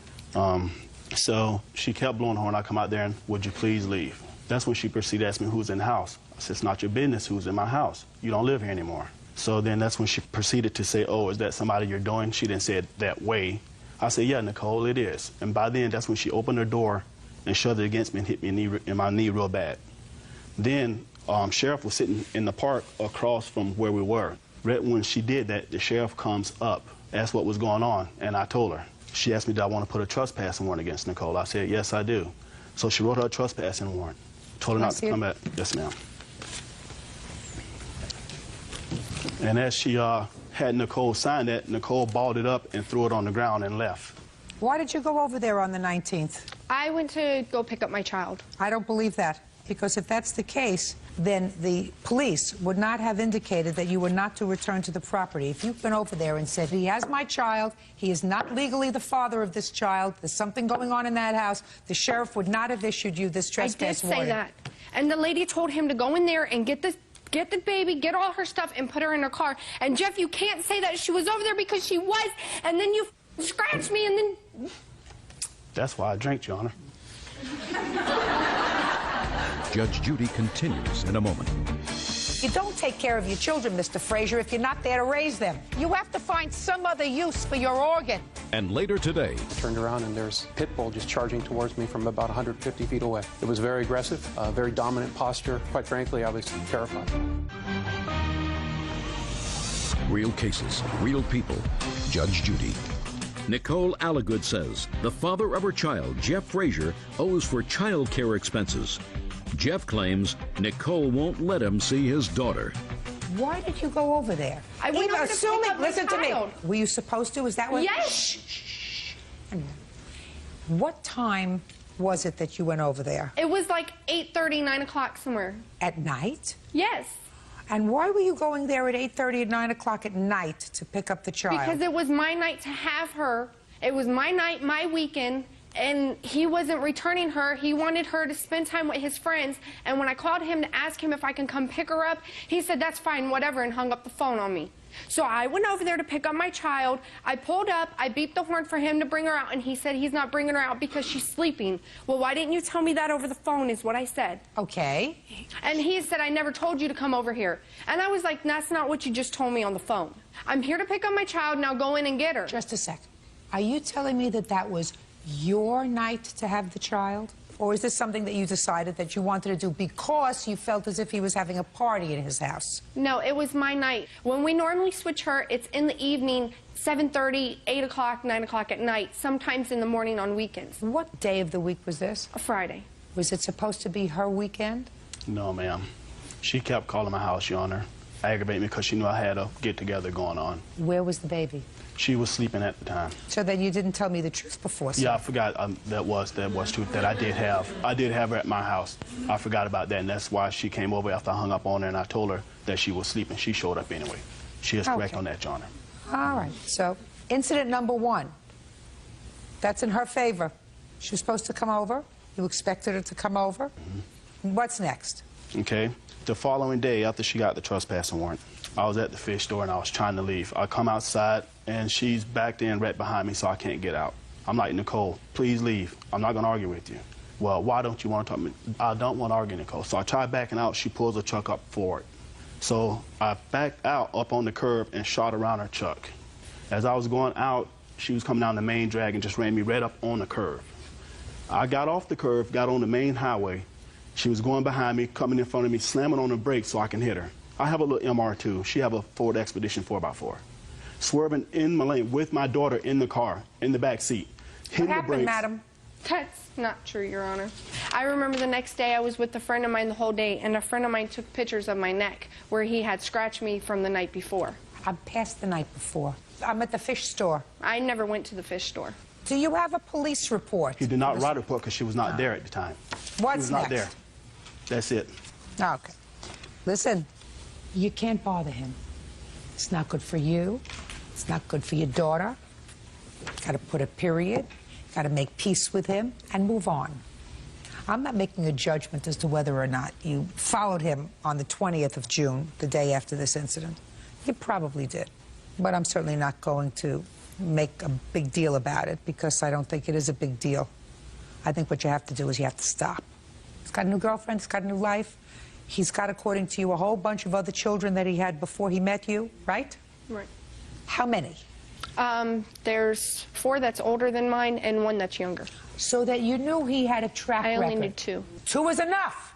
You still knew he had a track record. When did you find out there were 5? I found out about the twins right before I got pregnant, and I found out about the one right after we broke up, that he cheated on me and had the next. Just a second.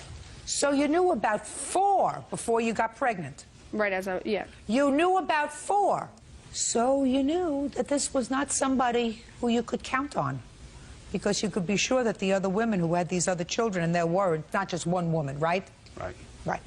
That they all thought that they were the one and only 2, just like she does. No, I don't. That's not my girlfriend, Your Honor. No. She's not my girlfriend. Perfect. She's the only smart one here. Well, I do take care of my kids, Your Honor. You don't take care of your children, Mr. Frazier, if you're not there to raise them. Well, I try to see them, but they don't let me see them. Mr. Frazier, you don't take care of your children if you're not there to raise them. You don't seed like you're a bee. You pollinate flowers and then move on. That's not being a father. Yeah, do I make myself clear, sir? You have to find some other use for your organ. Your counterclaim, Mr. Frazier, is dismissed. No problem. That's all. Parties are excused. You may step out. The upsetting part that I can't see my daughter when I want to like it used to be. He's not going to have a relationship with his daughter because he's going to choose not to. What the future holds now, I don't know. I actually would like to have a kind of open relationship to where if he wants his child, he can come get her, but I don't think it's going to happen. And now the next case. Truck driver Cardell Bolden is suing his ex-girlfriend, nurse's assistant Lisa Maker, for the cost of a DNA test. Cardell says he arranged for the test, but Lisa never showed up.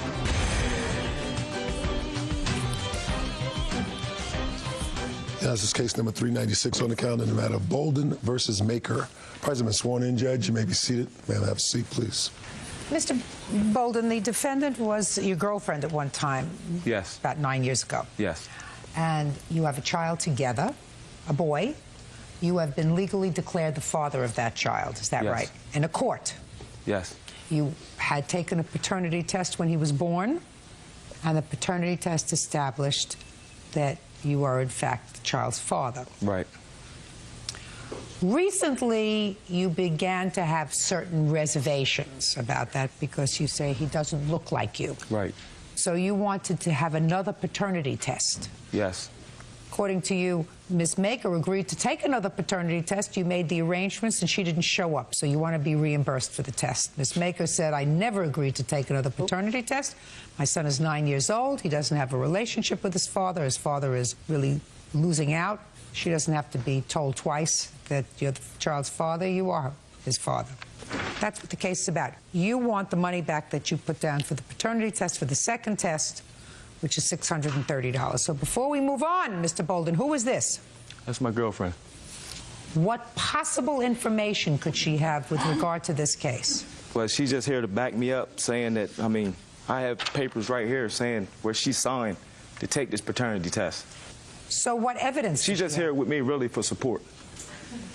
That's very stupid on your part to bring her here for no reason.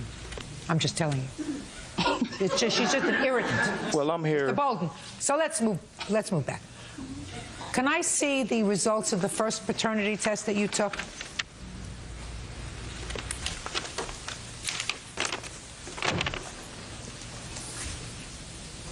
The bloods were drawn on both of you on the same date. Were you present together when the bloods were drawn? Yes. And the child's blood was taken the same time? Yes. And according to this paternity test, sir, there is a 99.85 probability that you are the father of this child. Your Honor, where we're from, I mean, I've been hearing reports that, I mean, it's been tampering with tests, so I figured I'd take another chance with it. You know what I mean? Waited 8 years. Just a second. 8 years. The defendant, she didn't tell me she was pregnant until she was 8 months along. You're lying. No. Listen to me. I don't want to hear that. Well, he's telling a lie. Listen to me. Listen to me, Mr. Bolden. You may, and I assume that you don't have a relationship with this boy. Is that right? No, he doesn't. No. That's why I want to get this all out in the open. Oh, just a second. It's all out in the open, sir. You have an order of affiliation and you have an order of support. And you have a blood test that was done by a laboratory that the courts in your jurisdiction has deemed an appropriate facility for taking and drawing blood. 99.85. I suggest, sir, that you have to move on. You're going to pay support for this boy until he is 18 years old. And if you choose not to have a relationship with him, that's your loss and his loss. Now, when did she agree to take another test? March the 19th is the day she signed the paper. Let me see. Tell me about the conversation you had with her. Well, it was pretty brief. I went to her residence and told her I didn't think the child was mine. What made you think 8.5 years later, what woke up and, you know, you got this bee in your bonnet 8.5 years later that the child wasn't yours? What happened? I mean, I always had my doubts. But what was it 8.5 years later? I mean, the child doesn't look like me. Not at all. Does it look like his mother? Doesn't even look like her. Just a second. Doesn't look like the mother either. Sick. No. You're being foolish, Mr. Bolden. Okay, so let me just understand. You went over there to her and you said to her, he doesn't look like me. I don't think he's mine. I want to take another blood test? Right. And she said, okay. Yes. Why would she agree 8.5 years later to take this test? Maybe she was sure, you know, he was mine. No. Why would she agree to take the test? That's something that just doesn't make sense to me. Exactly. What makes sense to me is that she would be angry with you, that she would feel as if you have shortchanged this boy by not participating in his life for 8.5 years, that while she gets child support from you, she would have preferred a little bit more support in other areas, support, emotional support, support with the boy, which you haven't given her. So you want me to believe that you went over there and said, listen, I want to take another blood test, so I not only cut off all emotional support, which I haven't given you, but I'm going to cut off financial support too, if he's not mine. So I want you to sign this piece of paper, and she just went and signed the piece of paper. Is that what you want me to believe? First, we went to the family court. I filed a petition. Oh, okay. So first you went for the family court, and the and what happened? They denied me. The judge said... Oh, just a second. So you went to the family court, and you filed a petition that said, I really want another blood test because I don't think he's mine because he doesn't look like me. Right. And you brought her to court. Yes. When he served you with the papers to go to family court. And they sent me the notice of when the date was, and it was on March 2nd. Okay. Were you surprised to get it? Yes. Were you annoyed? Yeah, because I've been getting a lot of papers from him about crazy stuff. Judge Judy continues in a moment. You are frustrated and annoyed with him, right? Yes. You picked him. He can't help being stupid. You had a choice. And later today... When did this incident happen with your dad? May 18th. He told me to step outside and ask for the razor. Then he slapped me in the face twice, put the razor to my face, and that's when I jerked away from him and started running. Real cases, real people. Judge Judy. Cardell Bolden claims ex-girlfriend Lisa Maker owes for a DNA test that never happened. Cardell says he arranged the test because Lisa's son looks nothing like him. Did you sign this piece of paper? Yes, because when we went to court that morning and we was leaving out of court and he says, Lisa, can we get more tests done? I says, no, I'm done with it.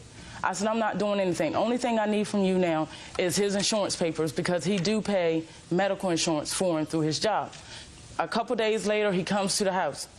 Comes in, my son is in there. He never speaks, never says one word to my son, which he does it all the time, because he says that my son is not his. We had the test. I'm like, oh, well, if you want to sit up there and miss out, that's on you. I'm not worried about it. He says, here's the papers. I signed. I said, get out, because it didn't make sense for a grown man to walk in my house, not speak to that child or anything.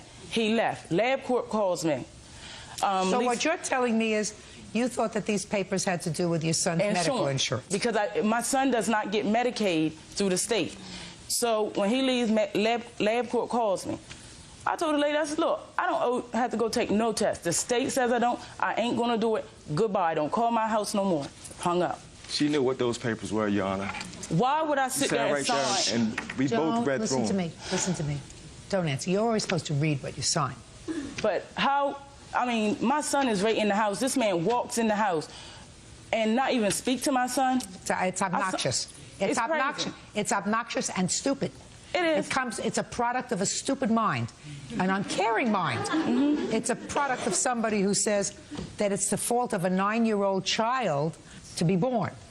Yeah. Why didn't you speak to him? That's all irrelevant, Your Honor. Why didn't you speak to him? I didn't even see. Her son was not present. When I came in. Right there. Her cousin was there. Her son was not there. He was in the house. Just a second. Just a second. Have you ever spoken to him? Yes. What have you said to him? Hey, how you doing? I mean, I speak to him. He doesn't know who his dad is, so he's making my son the same way he is. But it's all going to change. Why not take the test? I don't have to take anything. To you. Goodbye. I don't have to take. Listen to me. You're in a court. I don't know where you think you are. So far, you're not losing, but you're irritating me.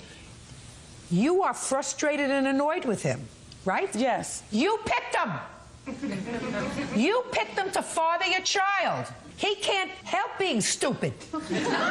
You had a choice. You picked him. So I would suggest you keep your mouth shut. Right? Good. Your case is dismissed, sir. You don't wish to have a relationship with this child. That's your prerogative. You will support him until he's a majority. That's all. You guys step out. My son has a lot of positive men in his life. If he doesn't want to step up to the plate, he ain't got to. And now the next case. 1-year-old executive assistant Tatiana Harris is suing her ex-neighbor, 21-year-old direct care counselor Tamika Randall, for assaulting her over a parking space. Tamika says Tatiana got in her face. Yes, case number 384 on the calendar in the matter of Harris versus Randall. Parties have been sworn in, Judge. You may be seated, ma'am. Have a seat, please. Miss Harris, you and Miss Randall were neighbors, and according to your complaint, Miss Randall assaulted you over a parking space. Miss Randall acknowledges that there was some sort of a tiff, but she says that you got into her personal space, whatever that means. Okay. Had you been friendly with the defendant prior to this incident? Yeah, actually, when she just moved in, I was kind of excited because I'm married with kids, and I'm young, I'm 21, and I saw that they were young, so I said, hey, you know, there's people I could talk to that live right downstairs. So, how many units are in the building? 4. I have pictures. What I want to know is, this argument happened over a parking space, so why don't you tell me what happened on the 29th? Okay, on the 29th, Shaniqua, she was parked in my spot. And, in your parking space? In my parking spot. You have assigned spots? Yes. Okay. I knocked on their door to ask her to move, and nobody answered. This was something that kept on happening. It was a recurring problem. So I called my parents. I said, they're still bothering me about this spot.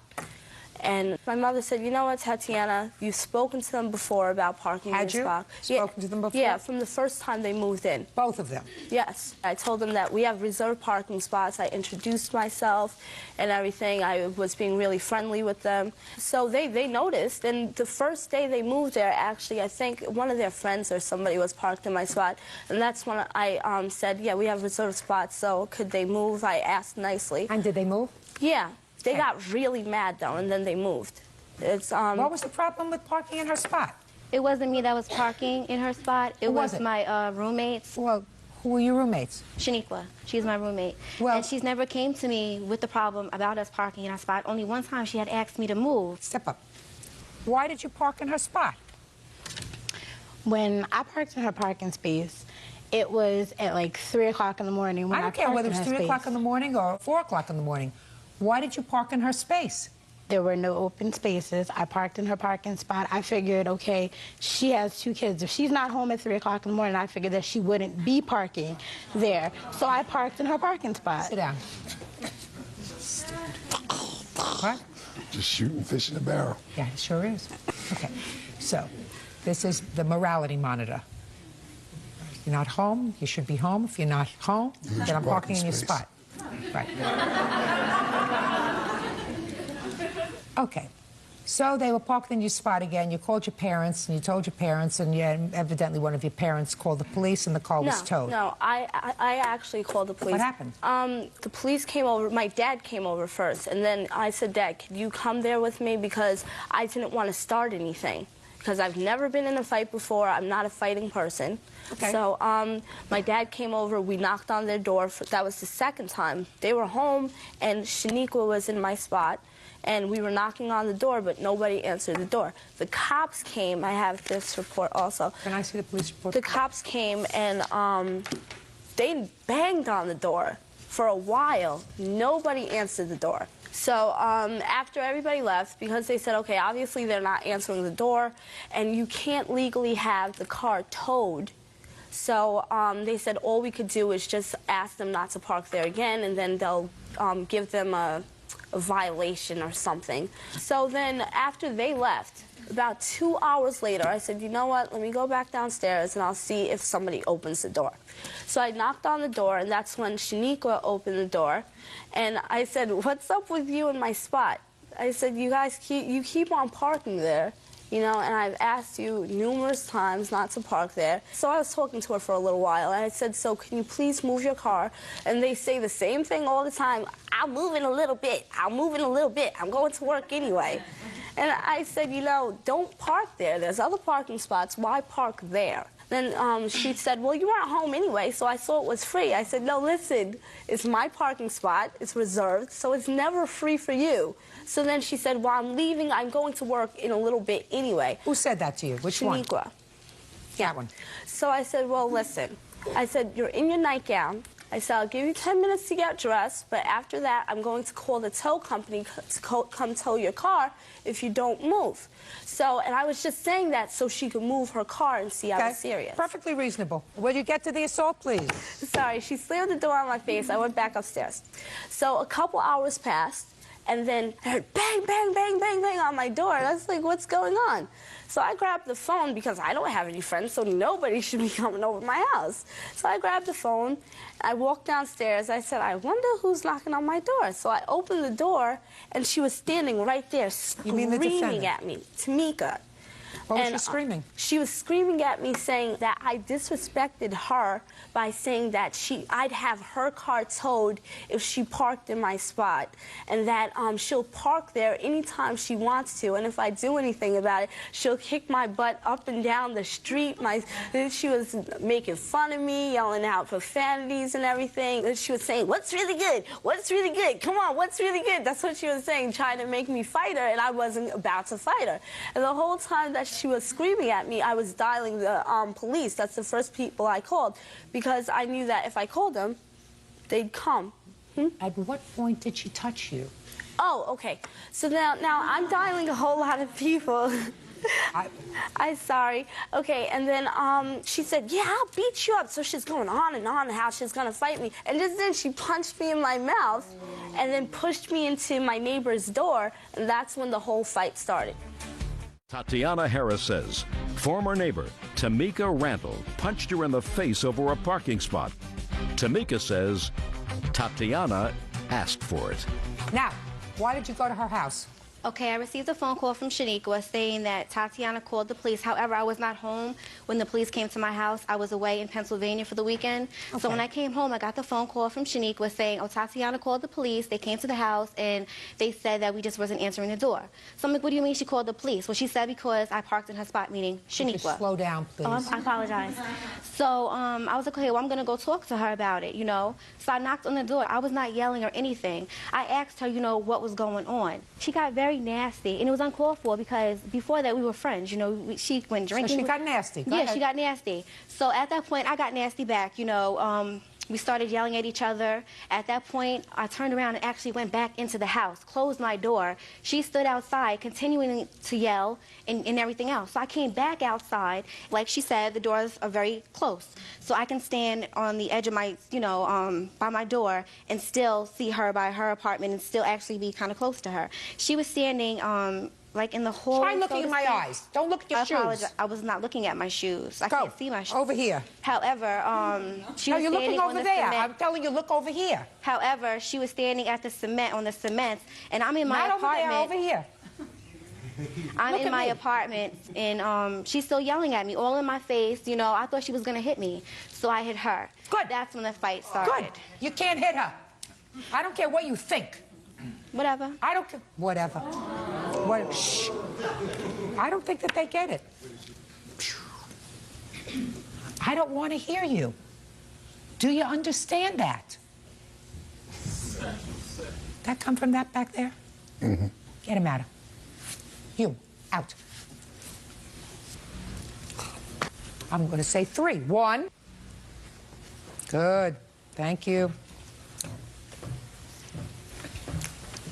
Thank you very much. You want to participate in the decision-making process, go on Jerry Springer. Not here. This is a court. Maybe a television court, but it's a court. So behave yourselves. Do I make myself clear? Perfect. You have no right to touch her. Clear? Not whatever. Clear, Miss Attitude? Whatever. What an idiot. Let me ask you this question, my dear. Sure. How old are you? 21. What do you do for a living? I take care of disabled adults. In a home for disabled adults? A group home. Tell me what kind of training you had to do that. You have to take recertifications. Like, what do you mean? First, you have to get certified. Before you take a recertification, yes, you have to get certified. Pardon me. What kind of certification do you need to take care of disabled adults? You have to learn how to give meds and all like little classes to teach them how to assist with daily living and things like that. And what kind of temperament do you have to work with disabled adults? You have to be patient. Patient. What else? Kind. What else? And you have to be able to teach them. And I am all of those things. Patient and kind? Yes, I am. Regardless of what you say or think. Okay, so you're punched in the mouth. Did you go to the doctor? Yes. Can I see the report, please?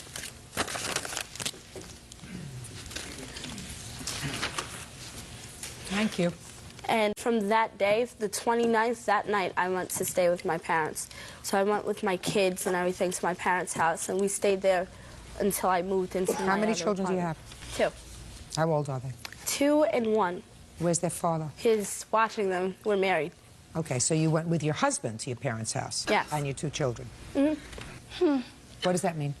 Her husband was not around or even in the picture. And that's exactly why they felt that they could harass me, because he wasn't there. Let me ask you this question. Sure. Why did your roommate and or you disrespect her private space by parking in her parking space? However, it wasn't me that disrespected her. The only time I might have parked in her spot is when we first moved in or had trucks and stuff moving my stuff out. I mean, at that time, my car was never parked in her spot. I had no problem parking down the way to walk to my apartment. It was never an issue for me.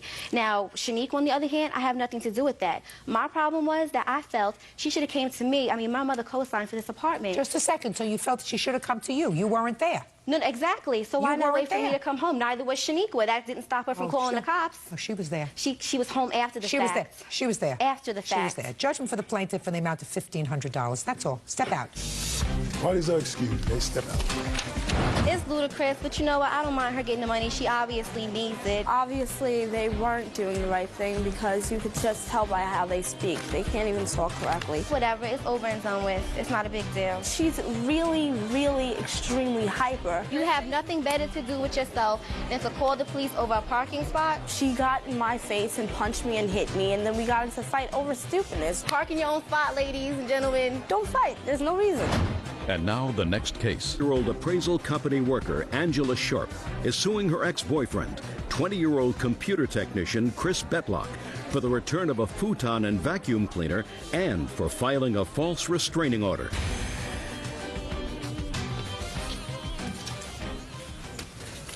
Yeah, this is case number 405 on the calendar in the matter of Sharp versus Betlock.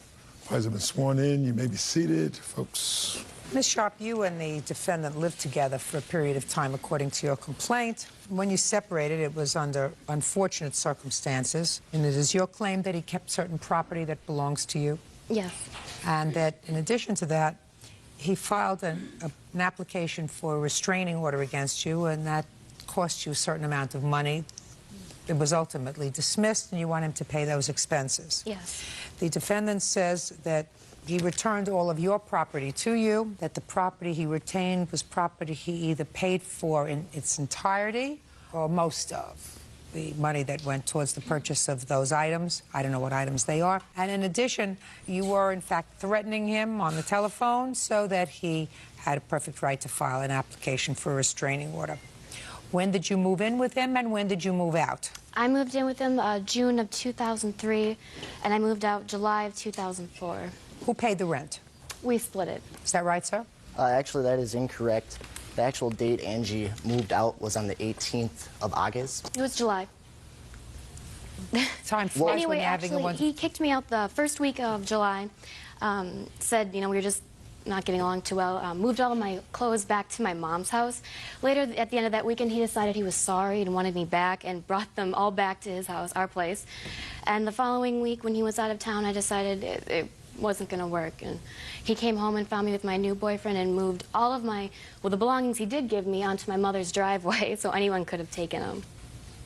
I'm glad to see you didn't pine for a very long time at the demise of this relationship and just moved on, Miss Sharp. That shows that you have an attention span of a flea.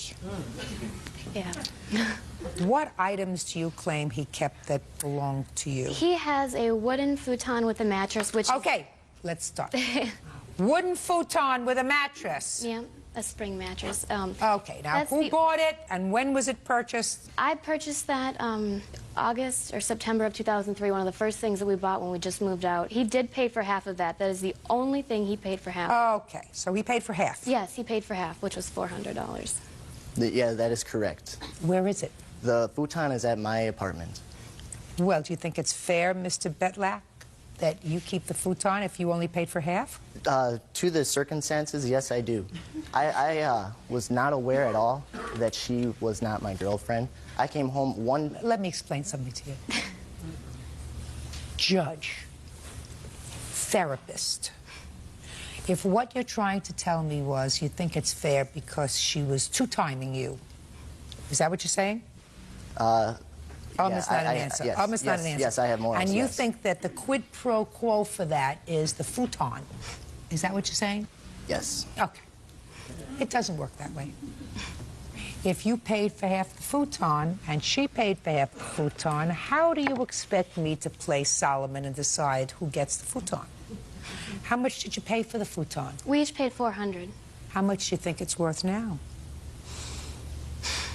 Probably similar, unless he's inflicted a lot of damage on it. You mean it's same as what you paid for it? I would say. It was... How old are you? 19. Futons don't appreciate in value. Let me tell you. Diamonds don't appreciate in value. Appliances don't appreciate in value. There are certain things that appreciate in value. Court officers appreciate in value. Right? I'd like to think so. Right. All right, so let's say you invested $400 in the futon for your half, and let's say he wants to keep it, so that's going to cost him $200. What's next? Next is a Dyson vacuum, which I myself solely... A Dyson vacuum? Yes.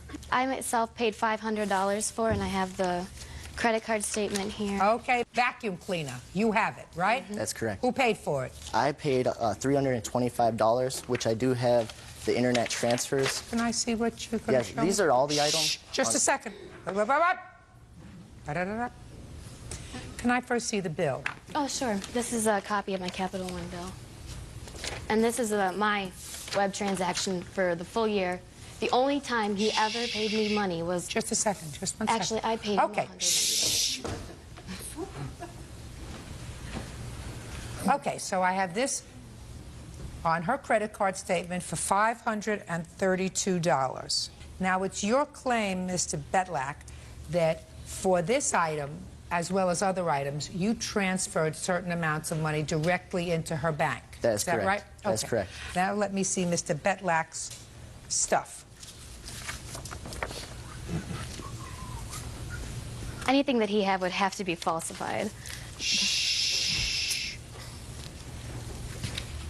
Let me see your bank statement, sir.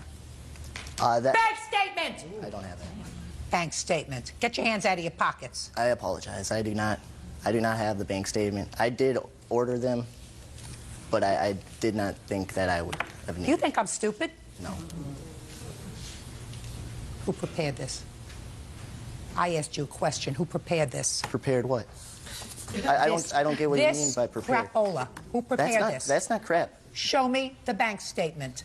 Oh, gosh. I wish I brought it because... I wish you did too. Angela Sharp says ex-boyfriend Chris Betlock owes for a futon and a very expensive vacuum cleaner. Angela also says Chris took out a false restraining order against her. What else? We purchased a 32-inch TV, I believe it was like the 3rd of January, which cost me $800. Show me that you paid for it. Where are your checks that you've been paying for it? I paid them online. He pretty much kept everything that I printed off, all of my statements. He has my filing cabinet, all of my tax returns and everything. Sorry. Fine. You have any proof that you paid for this TV that you're watching? Yes, I paid $700, and those are not false or anything. And that's fine. I tell you what you're going to do. Very, very easy. We're going to go through these things as soon as you can produce for me your bank statements. If you can produce your bank statements for me, I'm going to give you 30 days to do it. Okay. Listen to me. In the meantime, I'm going to continue with this case and issue an order. Do you understand? Do you understand? Yes, I do. Very good. What else? I had purchased a kitten from the Humane Society. He actually would go out of town and take my cat with him. And well, where have you been since July, madam? He kicked me out and put my... Listen to me. Where have you been since mother's. July? At your mother's house. Somebody kept my pet. I wouldn't wait 7 months to come to court to get my pet back. I did. As soon as we went to the harassment court, which I have a copy of the restraining order that was dropped, I asked them about it then, and they said I'd have to take it to small claims court. Where's her cat? The cat's at my apartment. She refuses to give... Just a second. Is it her cat? It is her cat, but she's indicated to me that she no longer wants the cat. She just wants $150. Is that right? I would like... Just a second. Is that right? I would like the money at this point, yes. The money you don't get. You taking care of the cat? Yes. Very good. Very much. Okay, so this is the drill. We have $200 for the futon that you're going to keep, right?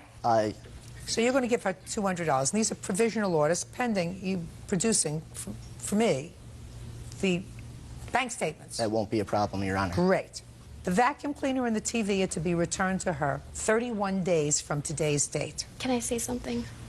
What? The way he returned my property on my parents' driveway when no one was around, I don't trust that he's going to return the TV in any good condition or the vacuum.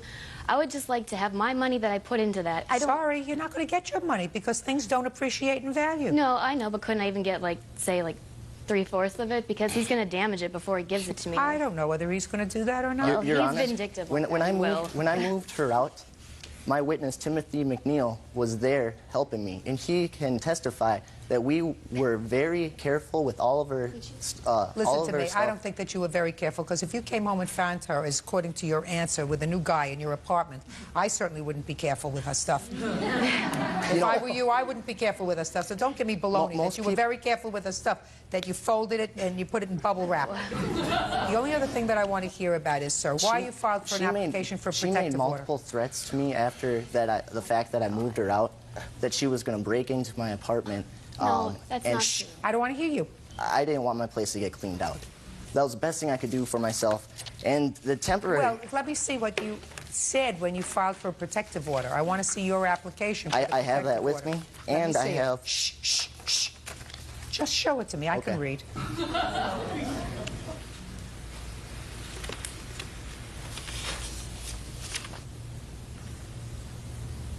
This says, Miss Sharp, that you called and threatened to come into the apartment and take property. No. Oh, yes, you did. Well, I didn't. I actually Yes, you did. Sure you did. I mean, I would. Why would you deny it? If you say, listen to me. He called me, and he called my parents and all of my family members at 3:30 and at 5:30 in the morning. If he was harassing anyone, it would have been me and my family. Let me ask you this question. Why would he do that if he threw you out? He was emotionally distressed. That was the night. I came home at 4 in the morning, a day early from a business trip, found her in bed, unaware that she was not my girlfriend. And that night, I called her parents and her family and let them know what was happening and told them that I was going to be moving Angie out. No, you didn't. Judge Judy continues in a moment. And later today... take the paperwork from the house in August? No, ma'am. Had you signed a promissory note and a note that said that you would repay the $2,400 in cash? No. Real cases, real people. Judge Judy. Angela Sharp says ex-boyfriend Chris Betlock owes for a futon and a very expensive vacuum cleaner. Angela also says Chris took out a false restraining order against her. Are you telling me that you never called him after you moved out about your property and your cat? I never called him. He called me. Okay, now I'll hear you. Well, I would like to call my witness, Timothy McNeil, to the stand, because he was with me during the time that... I asked you a question. Look at me. Did she call you, or was the conversation initiated by your call to her? This occurred the day of me moving out and the following day, which would have been the 18th and 19th of August. And how many times did she call? Is not an answer. Your Honor, I don't have the exact number, but it was multiple times. I'm witness to the fact that she placed 5 telephone calls in my presence with Chris, and Chris took those phone calls at different stores and so forth. You mean on his cell phone? On his cell phone. So you'd and have she record was of it. calling and harassing him over property, and I'm the one who counseled Chris to go file the order of protection. Okay. There's nothing untoward in this application. The only thing it says is that you called him and you threatened to come into the apartment and take your personal property. You called him some names, so sticks and stones, but he had a right to file for an application for a protective order. Okay, do you understand my order so far? $200 is what you owe for the futon. I will hold the order for 30 days. In 30 days, if you get me your bank statements, then the order for you to return the vacuum cleaner and the television will not be put into effect. Do you understand that? Yes, I do. Your papers can come directly to the court. Thank you, that's all. Thank you. What is our excuse? You to step out. All I can say is that she's her mom's, and if she has kids, they're going to be too. Chris is vindictive and you can't deal with him. That girl was in bed with another guy I've never seen before. That's true. We broke up. People break up. He needs to get over it. The night before, she didn't come back, which was our night before our anniversary. She stayed out overnight. No. I never celebrated monthly anniversaries with him. He just took it a little harder than he should have. The worst thing about it is that I really loved this girl, and I was planning on marrying her, and, you know, that's what I was pursuing, and she threw it all away. And now the next case. 19-year-old student Brittany Craig is suing custodian Lisa Jackson and her daughter, 16-year-old Tamaya Jackson, for damages due to an assault. Brittany says after a high school football game, Tamaya ripped her hair out and stole her cell phone. Order. All rise.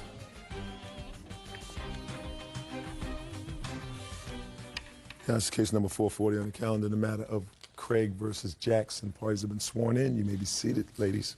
Have a seat. Miss Craig, it is your claim that this young lady over here assaulted you after a sporting event.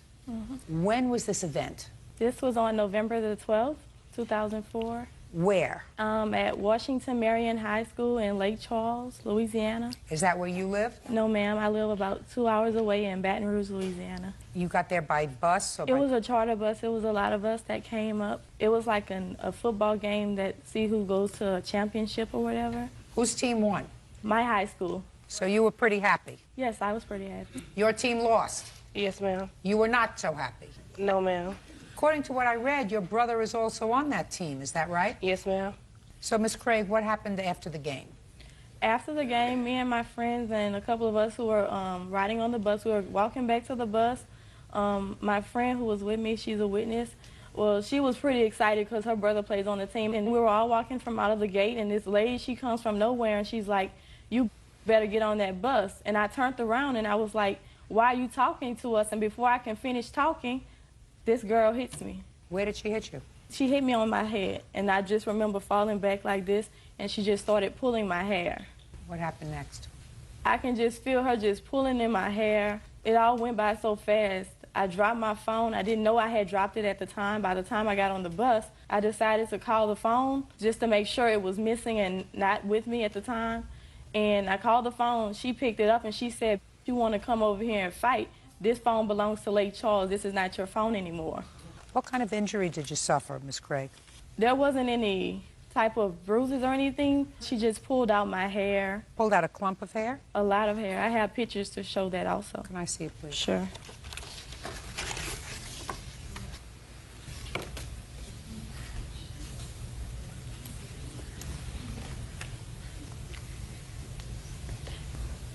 I'm listening. When this happened, I want you to listen to me. I want you to look right here when you're talking, not at the floor. All right. When this happened, we were leaving the football stadium. Who was we? Me and my mother and my sister and my brother. So I was standing there, and she said she was going to her bus, but her bus was behind her. So obviously she wasn't going to her bus. She was looking for something. She was looking for trouble or whatever, because she came confronting us, talking about we won, we won. So she said to you, we won.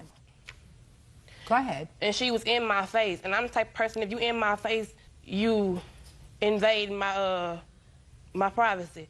So when she was in my face, she was telling me we won, we won. So I told her to get out of my face. And when she rammed up against me, we started fighting. When I got on top of her, she started choking me. And to keep her from choking me, I defended myself by biting her. She was lying, Your Honor.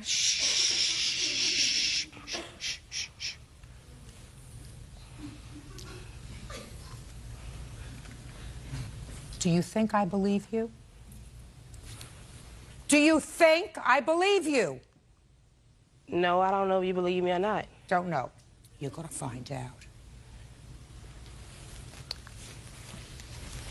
Hello, Your Honor. I'm the witness, Nakia. And, Nakia, you have a last name. Nakia Porter. And just as Brittany stated, it was my brother that played on the football team, and Brittany just attended the high school. So I was the one that was saying, yeah, we won, and we were going to the championship. And that's when... So you were excited? Yes, ma'am. I was excited. I was the one saying, yeah, we won the championship. I was nowhere in her face. We were walking to the bus. And that's when Tamaya approached Brittany and hit Brittany. So Brittany wasn't saying we won. Saying anything. Miss Jackson, you want to say anything? Yes, Your Honor. I want you to be very sure of something. Yes. Certain things make sense in the scheme of life, and certain things don't make sense in the scheme of life. So if you're not going to tell me what happened on the 12th of November, based upon what you observed, and if you're going to try to cover for your daughter, I suggest you say nothing. Do you understand? Yes, sir. You have anything you want to say to me? I sure do. How many times was your daughter arrested prior to November 12th? Once. For what? For stealing some shoes. And how many times has she been suspended from school? Oh, about 4 times. Now, you want to know something? I don't have any of those records. But I can tell from her attitude, from the way she holds herself, that she's a troublemaker. You want to know how? Because I've been in the business longer than you've been her mother. So I know she's a troublemaker. Now, how many of those suspensions from school, which are very easily verified, have been for fighting? All of them. How do I know that? I ask you these questions before you're going to testify, Miss Jackson, so I don't have to humiliate you. Do you understand? Yes. You still want to talk to me? Yes. I'm listening. Okay, first of all, Brittany should have never came to where we were at to fight with Tamaya. She is the one. She had a purse in her hand swinging it in Tamaya's face. Bull. Didn't happen. Yes, it did, Your No. Honor. Yes. Didn't happen. Didn't happen. Your daughter is a bully troublemaker. Young lady, you've been suspended from school 4 times for assault. But me Did you learn the foot? Did you learn me the being suspended Listen doesn't have to me. anything to do with her. Listen to me. Oh, yeah, it does. No, it doesn't. Got it? Because for one Got thing, it? by her being 19 years got old, it? I'm 16 years old. She don't have no business fighting me anyway. You outweigh her probably by 40 pounds. It don't matter though. You outweigh It her don't probably matter by though. 40 pounds. And she got what she asked for too. Judge Judy continues in a moment. Your daughter has some serious personality disorder, and maybe it has to be addressed with not only therapy, but medication. She's in a therapy already. Well, it's not working. And later today, Your mother gave you the money because your great aunt hit you on the head with a broom before she died? 4 days before she died, yeah. You better get a life. real cases, real people. Judge Judy. 19-year-old Brittany Craig says 16-year-old Tamaya Jackson beat her up after a high school football game. Tamaya claims Brittany was in her face. Miss Jackson, you're not going to have any pleasure from this girl unless you take her by her hand and get her involved in some serious therapy that she's perhaps going to learn from. Otherwise, you're going to be cleaning up after her messes for a very long time. Your Honor, I do not speaking- clean up behind her messes. She's in a therapy already. Well, it's not working. And if you make excuses for her bad behavior, it will never work. I do not make excuses for her bad behavior. Well, you did today. Excuse me, can I say something? Sure. What I do is on my own. If I do it, I'm gonna do it because I want to do it, not because anybody tells me to do anything. I don't need a therapist for nothing. If I want to fight, I'm gonna fight. If I don't, I'm gonna leave it at that. Got it? Got it. If you don't get it, you should get it. Because I don't know how old she is, 17, 16? No, 16. 16? Maybe, unlikely, but there's always a chance that you can turn the behavior around. You won't have that chance unless you understand that your daughter has some serious personality disorder that really has to be addressed. And maybe it has to be addressed with not only therapy, but medication. But until you recognize that, she's gone. She's lost. Judgment for the plaintiff in the amount requested, $2,000. That's all. Parties are excused. You may step out. She lied and said something about I pulled her hair out her head, and her hair don't have nothing to do with me and her fighting. I feel like there was justice. Justice was served. My daughter, she doesn't bother anyone unless they come up and bother her. She got what she asked for. Their team was a loser and I was a winner. I hope it's the end of it. And we win today again. So she loses twice. And now the next case. Convenience store clerk Jennifer Chadwick is suing 18-year-old student Adam Brewer for causing false charges to be brought against her for selling alcohol to a minor. Adam is countersuing, claiming Jennifer caused him to be arrested.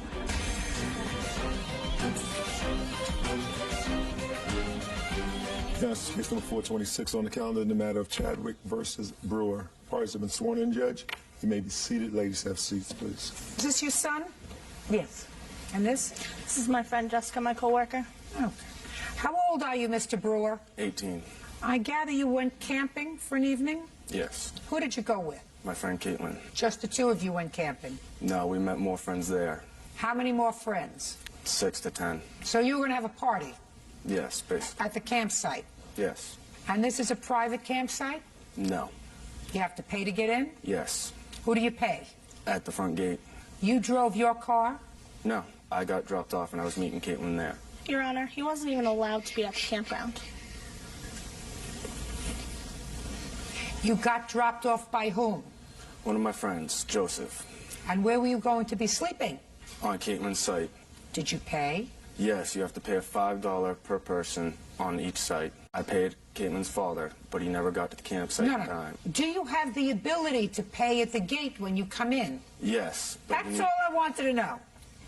Mr. Brewer, so let me understand this. You have the ability when you walk into the gate to pay the person at the gate. Instead, you chose to give the $5 to somebody else. Is this what you're telling me? I just want to know what you're telling me. You need permission from the person that has their name on the site first. So I had to go in and make sure I had permission first. He's a fast thinker. Watch.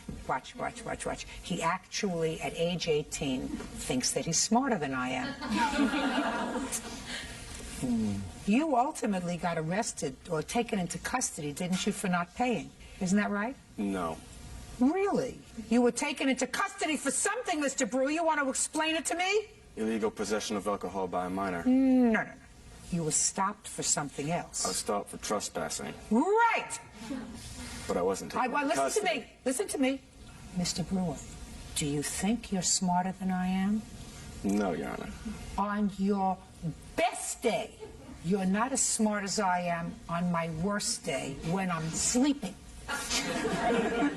I guarantee you, sir, when I ask you a question, if I don't get a straight answer from you, not a convoluted one, not one that's tiptoeing around the truth, I'm going to wipe up the floor with you. Do we understand each other? Yes, Your Honor. Perfect. You understand me? Yes. Good. You don't mind that, do you? Mm-mm. Good. Now, after you were there, and according to you, gave Caitlin's father this $5, and Caitlin's father, being the irresponsible person that he is, never turned in your $5, so you got stopped for trespassing. You said that all in one breath. Amazing. You got thirsty, and you needed some cigarettes, right? Yep. Yes, Your Honor. Sorry. Yes, Your Honor. So you went to the store where Miss Chadwick worked? Yes. What happened when Mr. Brewer came into your store, Miss Chadwick? Mr. Brewer walked in the store, he went to the cooler and grabbed a soda. He then proceeded to come up to the desk, the counter, and ask me how much a six-pack was. He doesn't look old enough to buy alcohol. I automatically assumed he meant soda, so I told him $2.69 for the six-pack of soda, and I rang him up for it, and I put this one soda in a bag, and I gave him a bag to get the rest of the soda. And that was the last that I saw of him, because I'd have no vision of the cooler where I'm working. That's not true. What about the cigarettes? I do not recall selling him cigarettes. I really don't. I have the police report that says it does. Don't interrupt. I don't like to be interrupted. And then, according to you, you were served with a summons for selling alcohol to a minor. Yes. You had legal fees and other fees, and that's the basis of your lawsuit. Right. That he sort of tricked you. Correct. Into selling him the alcohol. And then when he came outside, was that when you were stopped for trespassing?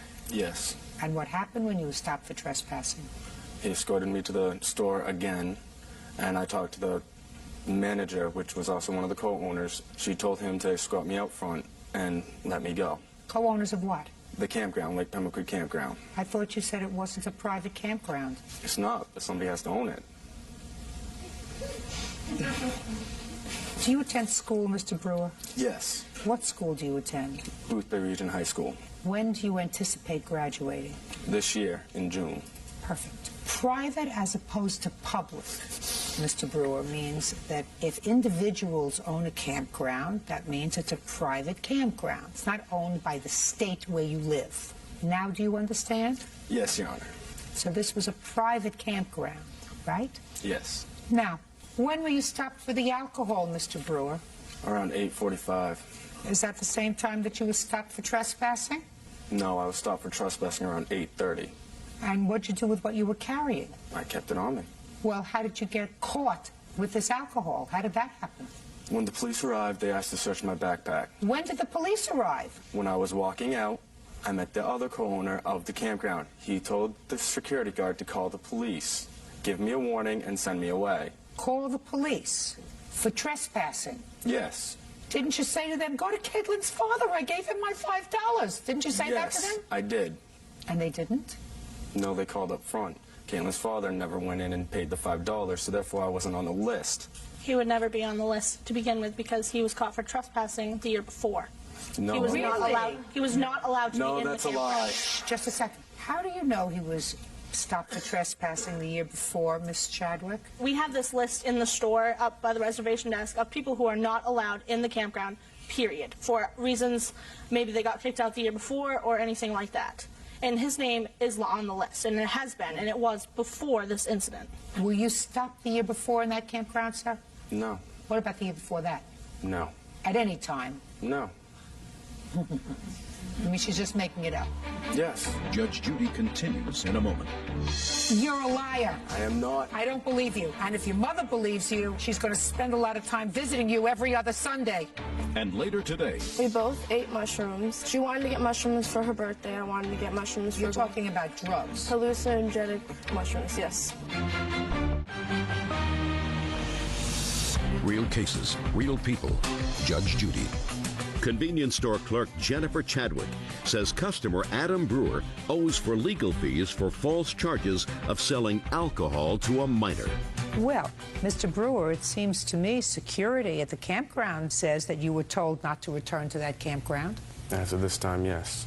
No, Officer's narrative indicates that Adam Brewer was told not to return to the campground and that they saw him on the property and wanted him arrested. No. The first time I was on there without a cite because I was waiting for the campground to open up and accept cites. So there was a time when you were told not to come back to that campground? No, I was told not to come back unless I had a cite. I was waiting for my mother to come back and book it. Well, that's not what security says. Then, when they stopped you and they said, can we look through your backpack, and they found this alcohol, you lied to them, right? No. Well, let me read what you said. Adam stated that he didn't know where it came from when asked where he got it from. I told him I didn't want to tell. No, that's not what they say. So the police made another mistake. No. They made another mistake. No, I'm not saying that. So you're saying that they lied on purpose in this police report? Well, there's either it was a mistake or it's on purpose. Which one was it? Neither. It has to be either a mistake. It's wrong. What's written in this report is wrong.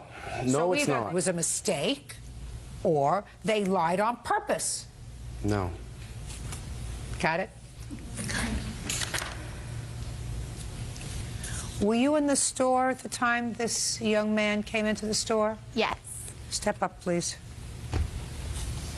Tell me your name. My name's Jessica Black. Please describe what you saw.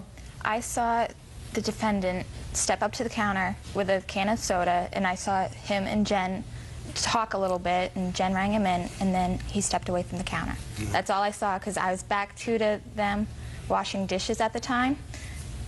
So. All right, Mr. Brewer, now I'd like you to describe for me how it is that the plaintiff sold you alcohol. I walked up to the counter, set a Mountain Dew can on the counter. I asked specifically for a Smirnoff six-pack. Just a second. So you brought up a can of soda? Yes. To the counter? Yes. Go ahead. I asked specifically, Smirnoff Twisted Green Apple, how much it was. She said $7.49. Would you like one? I said yes. She also sold me a pack of cigarettes that night. So let's see what we have. How old are you? I'm 20 years old. We have an 18-year-old young man who goes to a place where he's required to pay an admission, and he doesn't. Some story about Caitlin's father, who is not even mentioned in this report in your narrative. Then he's told not to come back to the campsite, because that's what the security guard says, and he comes back anyway. Then the police stop him for trespassing. They look in his backpack. They say, where did you get this from? He says, I don't know. So he thinks that being slippery is okay. Well, being slippery is not okay. I think that it was a pretty good scam that you had, taking a bottle of Mountain Dew over to the counter, because I think that you could have just as well, if you wanted a six-pack and they're out there, you could take a six-pack and put that on the counter. I mean, that would be the normal thing to do. If you wanted to buy a six-pack, you would pick up a six-pack, bring it up to the counter and say, this is what I want. Is that what you did? No. No.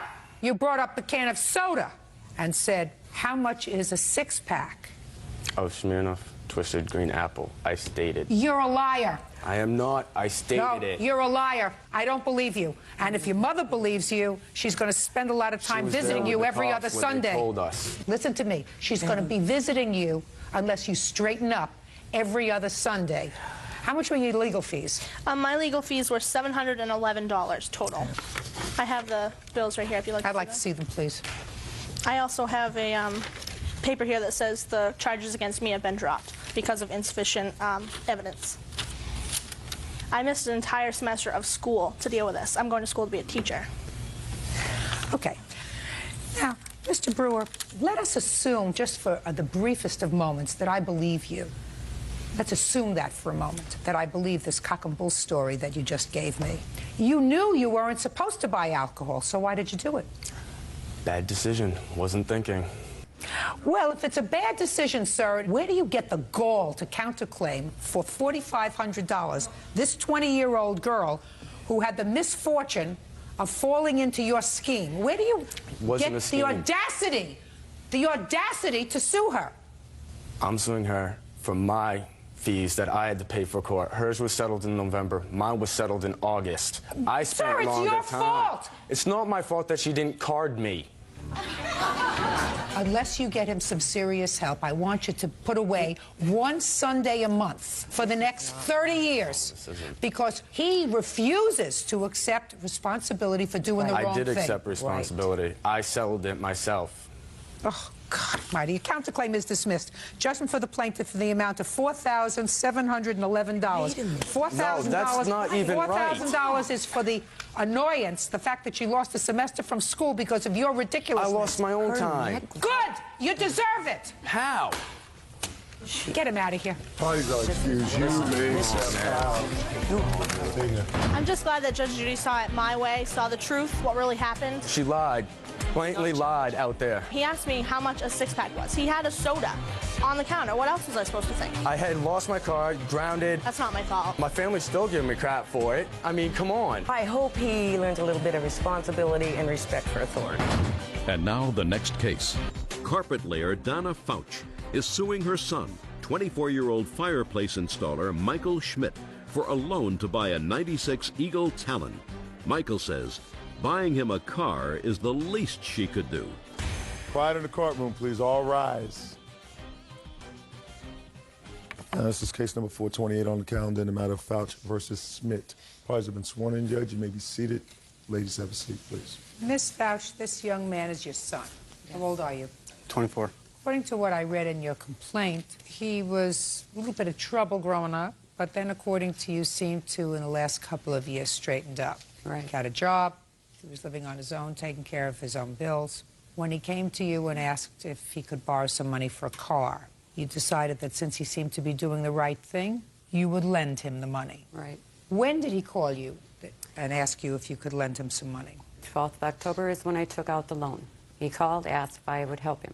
What did he say? Mom, my girlfriend's dad came and got the truck I had. I don't have a vehicle to get to work. Would you please help me get a car? For the first time, I said yes, even when my husband said no. Mom, would you help me get a car? So what did you do? I told him I would call the bank, get a loan. I went down, picked him up, took him down to the car lot, wrote the check for $2,000. And? He took the car, title went in his name, and now he doesn't want to pay the payments. And Well, I've been making them. Talk to me about the payments. So far, I haven't heard anything about him agreeing for the payments. I told him I would borrow him $2,000. You pay me back at $250 a month for 8 months, and it would be paid. And what did he say? I will. He agreed to pay the money Where was back. he working at the time? He works putting in fireplaces. You work for a company? Yes. You get paid by the week? Yes. What do you get paid? Approximately $400 a week. Is that what you take home? Yes. So it wouldn't have been any trouble to pay back the $250 a month? It wouldn't have been any trouble if that was the case. Okay. Is this your girlfriend? Yes. Her father had allowed you to use one of his vehicles? He co-signed for a loan on a pickup, and we split up. And he took the pickup. Who split up? You? Me and Kara. Whose name was the truck in? Mine and her dad's. He was first signer on the title, so he had the right to take it from me whenever he wanted. Well, had you been making the payments on it? Yes. All the payments? Yes. Even after you broke up? No. Once he took the truck from me, I quit making payments. But before that, you were making the payments? Yes. Are you back together again with the girlfriend? Yes. What about the truck? I still don't have it. Do you talk to the father? No. Do you talk to your father? Yes. Why did he take the truck back? There was the full... Tell me your name. Kara Nelson. Why did your father take the truck back? There was a lien on the truck, so there was supposed to be full coverage insurance on it, and it got dropped to liability. Who dropped it? I did. Why? I didn't figure I needed it. Well, if there's a lien on it, then you have to have it. I didn't know. I'd never had a vehicle in my name before that had a lien on it. Well, did somebody discuss it with you after you said you dropped it? No. He just came and took it after I dropped it. No one said nothing. Mm-hmm. And how long had you had the truck? Approximately 5-6 months. And what prompted you, after 6 months, to drop the expensive part of the coverage? Because it was expensive. It was a little more than I could afford. And you didn't discuss that with anybody? No. Don't you think you should have? Yes. So that was a mistake? Yes. So now you understand why you took the truck back, because you Yes. did something that was irresponsible. Yes. Now, you called your mother, and what did you say to her? I explained to her that my truck had been taken, and she volunteered to help me buy a car. Well, what did she say to you? I'll give you $2,000. That's all I can afford. I didn't say I... And I went. I found a car for $2,600. I paid $600. She paid a check for $2,000, and I got my car. Okay. Now, when for the first time did your mother call you and ask you to make a payment? I never got a phone call from her afterwards. Next thing I knew, I had court papers delivered to my house. Well, this was in October that she gave you the money. Yes. And when did you have the court papers delivered? It was approximately a month later. In November? Yeah. And what did you do when you got the papers? You called her and said, what's this all about, Mom? No, it's... My parents have never been there, so I figured this... After she gave you the money, October 12th, and you went down and got the car, did you call her the next day, the next week, 2 weeks later? No. Why I haven't not? talked to her. We just don't talk. We haven't talked since... Well, it was easy for you to call her up, Mr. Schmidt, and ask her for money. Yes. I just figured that was the least she could do for me. According to your complaint, you have a witness. Yes, I do. My daughter, Tricia. With whom your son had a conversation. You're Tricia? Yes. I'd like to hear what you have to say. He told my mom that, or he told me. I don't want to hear what he told your mom. Only what he told me you. That he wasn't going to pay her because she's never done anything for her, and that when he Let's go back a second. After your mother gave him the money, and I assume after he got served with the papers for court, you had a conversation with him. Yes. Did you keep in regular touch with your brother? Yeah, I always talked to my brother. Well, what did he say to you when he got the papers? He said, Mom served me, Mom's suing me. And you said to him? She has the right to. And he said to you? If she takes me to court, I'm going to tell her that it was a gift and they can't take a gift away. Did he say why he was going to do it? Because she never done anything for him. And what did you say to him when he said to you, she never did anything for me? I said, that's your own business. Is that the whole conversation? For that one, yeah. After that conversation, did you have other conversations with your brother? Yes, I have. So you're on good terms with him? Yes. You like him? Yeah. He's family. You call him, he calls you? Yes. He just doesn't call your mother? No. He's angry with her? Yes. He's always been angry with her. Do you know why? Because she sent him away. You know why she sent him away? Because he always got into trouble with the police. Do you speak to your mother? Yes. So you were on good terms with your mother and your brother? Yes. Good for you. Good for you. Thank you. Judge Judy continues in a moment. I want you to go like this to yourself. Pinch it hard. Are you alive? Yeah. That she gave you. And later today, I stuck my hand in the bag and I was poked by a needle. The next day, I had red lines going up to my armpit. My mom came over. She said, you have to go to the hospital. She said, it looks like you have a blood infection. real cases, real people. Judge Judy. Donna Fouch says her son, Michael Schmidt, owes for a loan to buy a car. Donna claims Michael has a troubled past. Think of any reason why your sister would make up a story like that? No. I talked to my sister that one time after I got served with the court papers. And you said something like, that's the least she could do for me. She never done anything for me before. I did say that, but there was no agreement between me and my mom to pay the money back. What does your mother do for a living? She works at Winnebago. What do you do there? I lay basement carpet. How much do you earn a week? I come home with $326. A week? A week. Just you and your husband are at home? Yes. Just you and your girlfriend, I assume? No. Who else? It's me and my roommate. You have a roommate? We don't live together. Oh, great. So you have a roommate who Yes. pays half the rent? Yes. Well, it sounds to me like you're in much better shape financially than your mother. No. My dad makes a lot of money, too, who also helps pay with her bills. But she lives with your father, or is this your stepfather? Stepfather. He's not responsible for you, No. right? Right. This is what I don't understand, sir. You would have me believe that without trying to contact you at all, your mother gave you this $2,000 and then went to court and sued you. You would have me believe that she didn't, as she says she did, try to call you several times and you wouldn't take her call, right? Right. You see, that makes sense. That's common sense. That has a smack of reality to it, that she gave you this money, She said, it has to be paid back because it's a home equity loan. Otherwise, it comes out of the equity in my home, so I have to pay it back. And I'll let you know when the first payment is due. She called you, and all of a sudden you didn't want to talk to her anymore. And you didn't talk to her for a month. And then she said, I have no choice. I'm going to sue him because not only won't he take my calls to even talk about it, but he's so disrespectful to me at this time after he called me for my help, and I was there for him to help him. For the first time ever? Let me ask you a question, sir. I want you to go like this to yourself. Go like this. Go like this. Pinch it hard. Pinch it really hard. Are you alive? Yeah. That she gave you. Parents aren't perfect, and children aren't perfect. Sounds to me as if your mother has a reasonable relationship with your sibling. So what you're suggesting to me is she was a good mother to one child and not a good mother to the other. Is that what you're suggesting? That's exactly what I'm saying. Well, is there any particular reason for that you might think? Maybe you were a more difficult child. You think that's possible? The same It's child possible. that canceled the insurance on a truck when somebody else was responsible for it? Yes. Got my drift? After a while, you start having to take responsibility for your own actions, sir. And you're 24 years old. The time is now. And if you, as an adult, say, listen, my mother wasn't a good mother to me, and I've made a choice that I don't want to have anything to do with her, you're entitled as an adult to do that.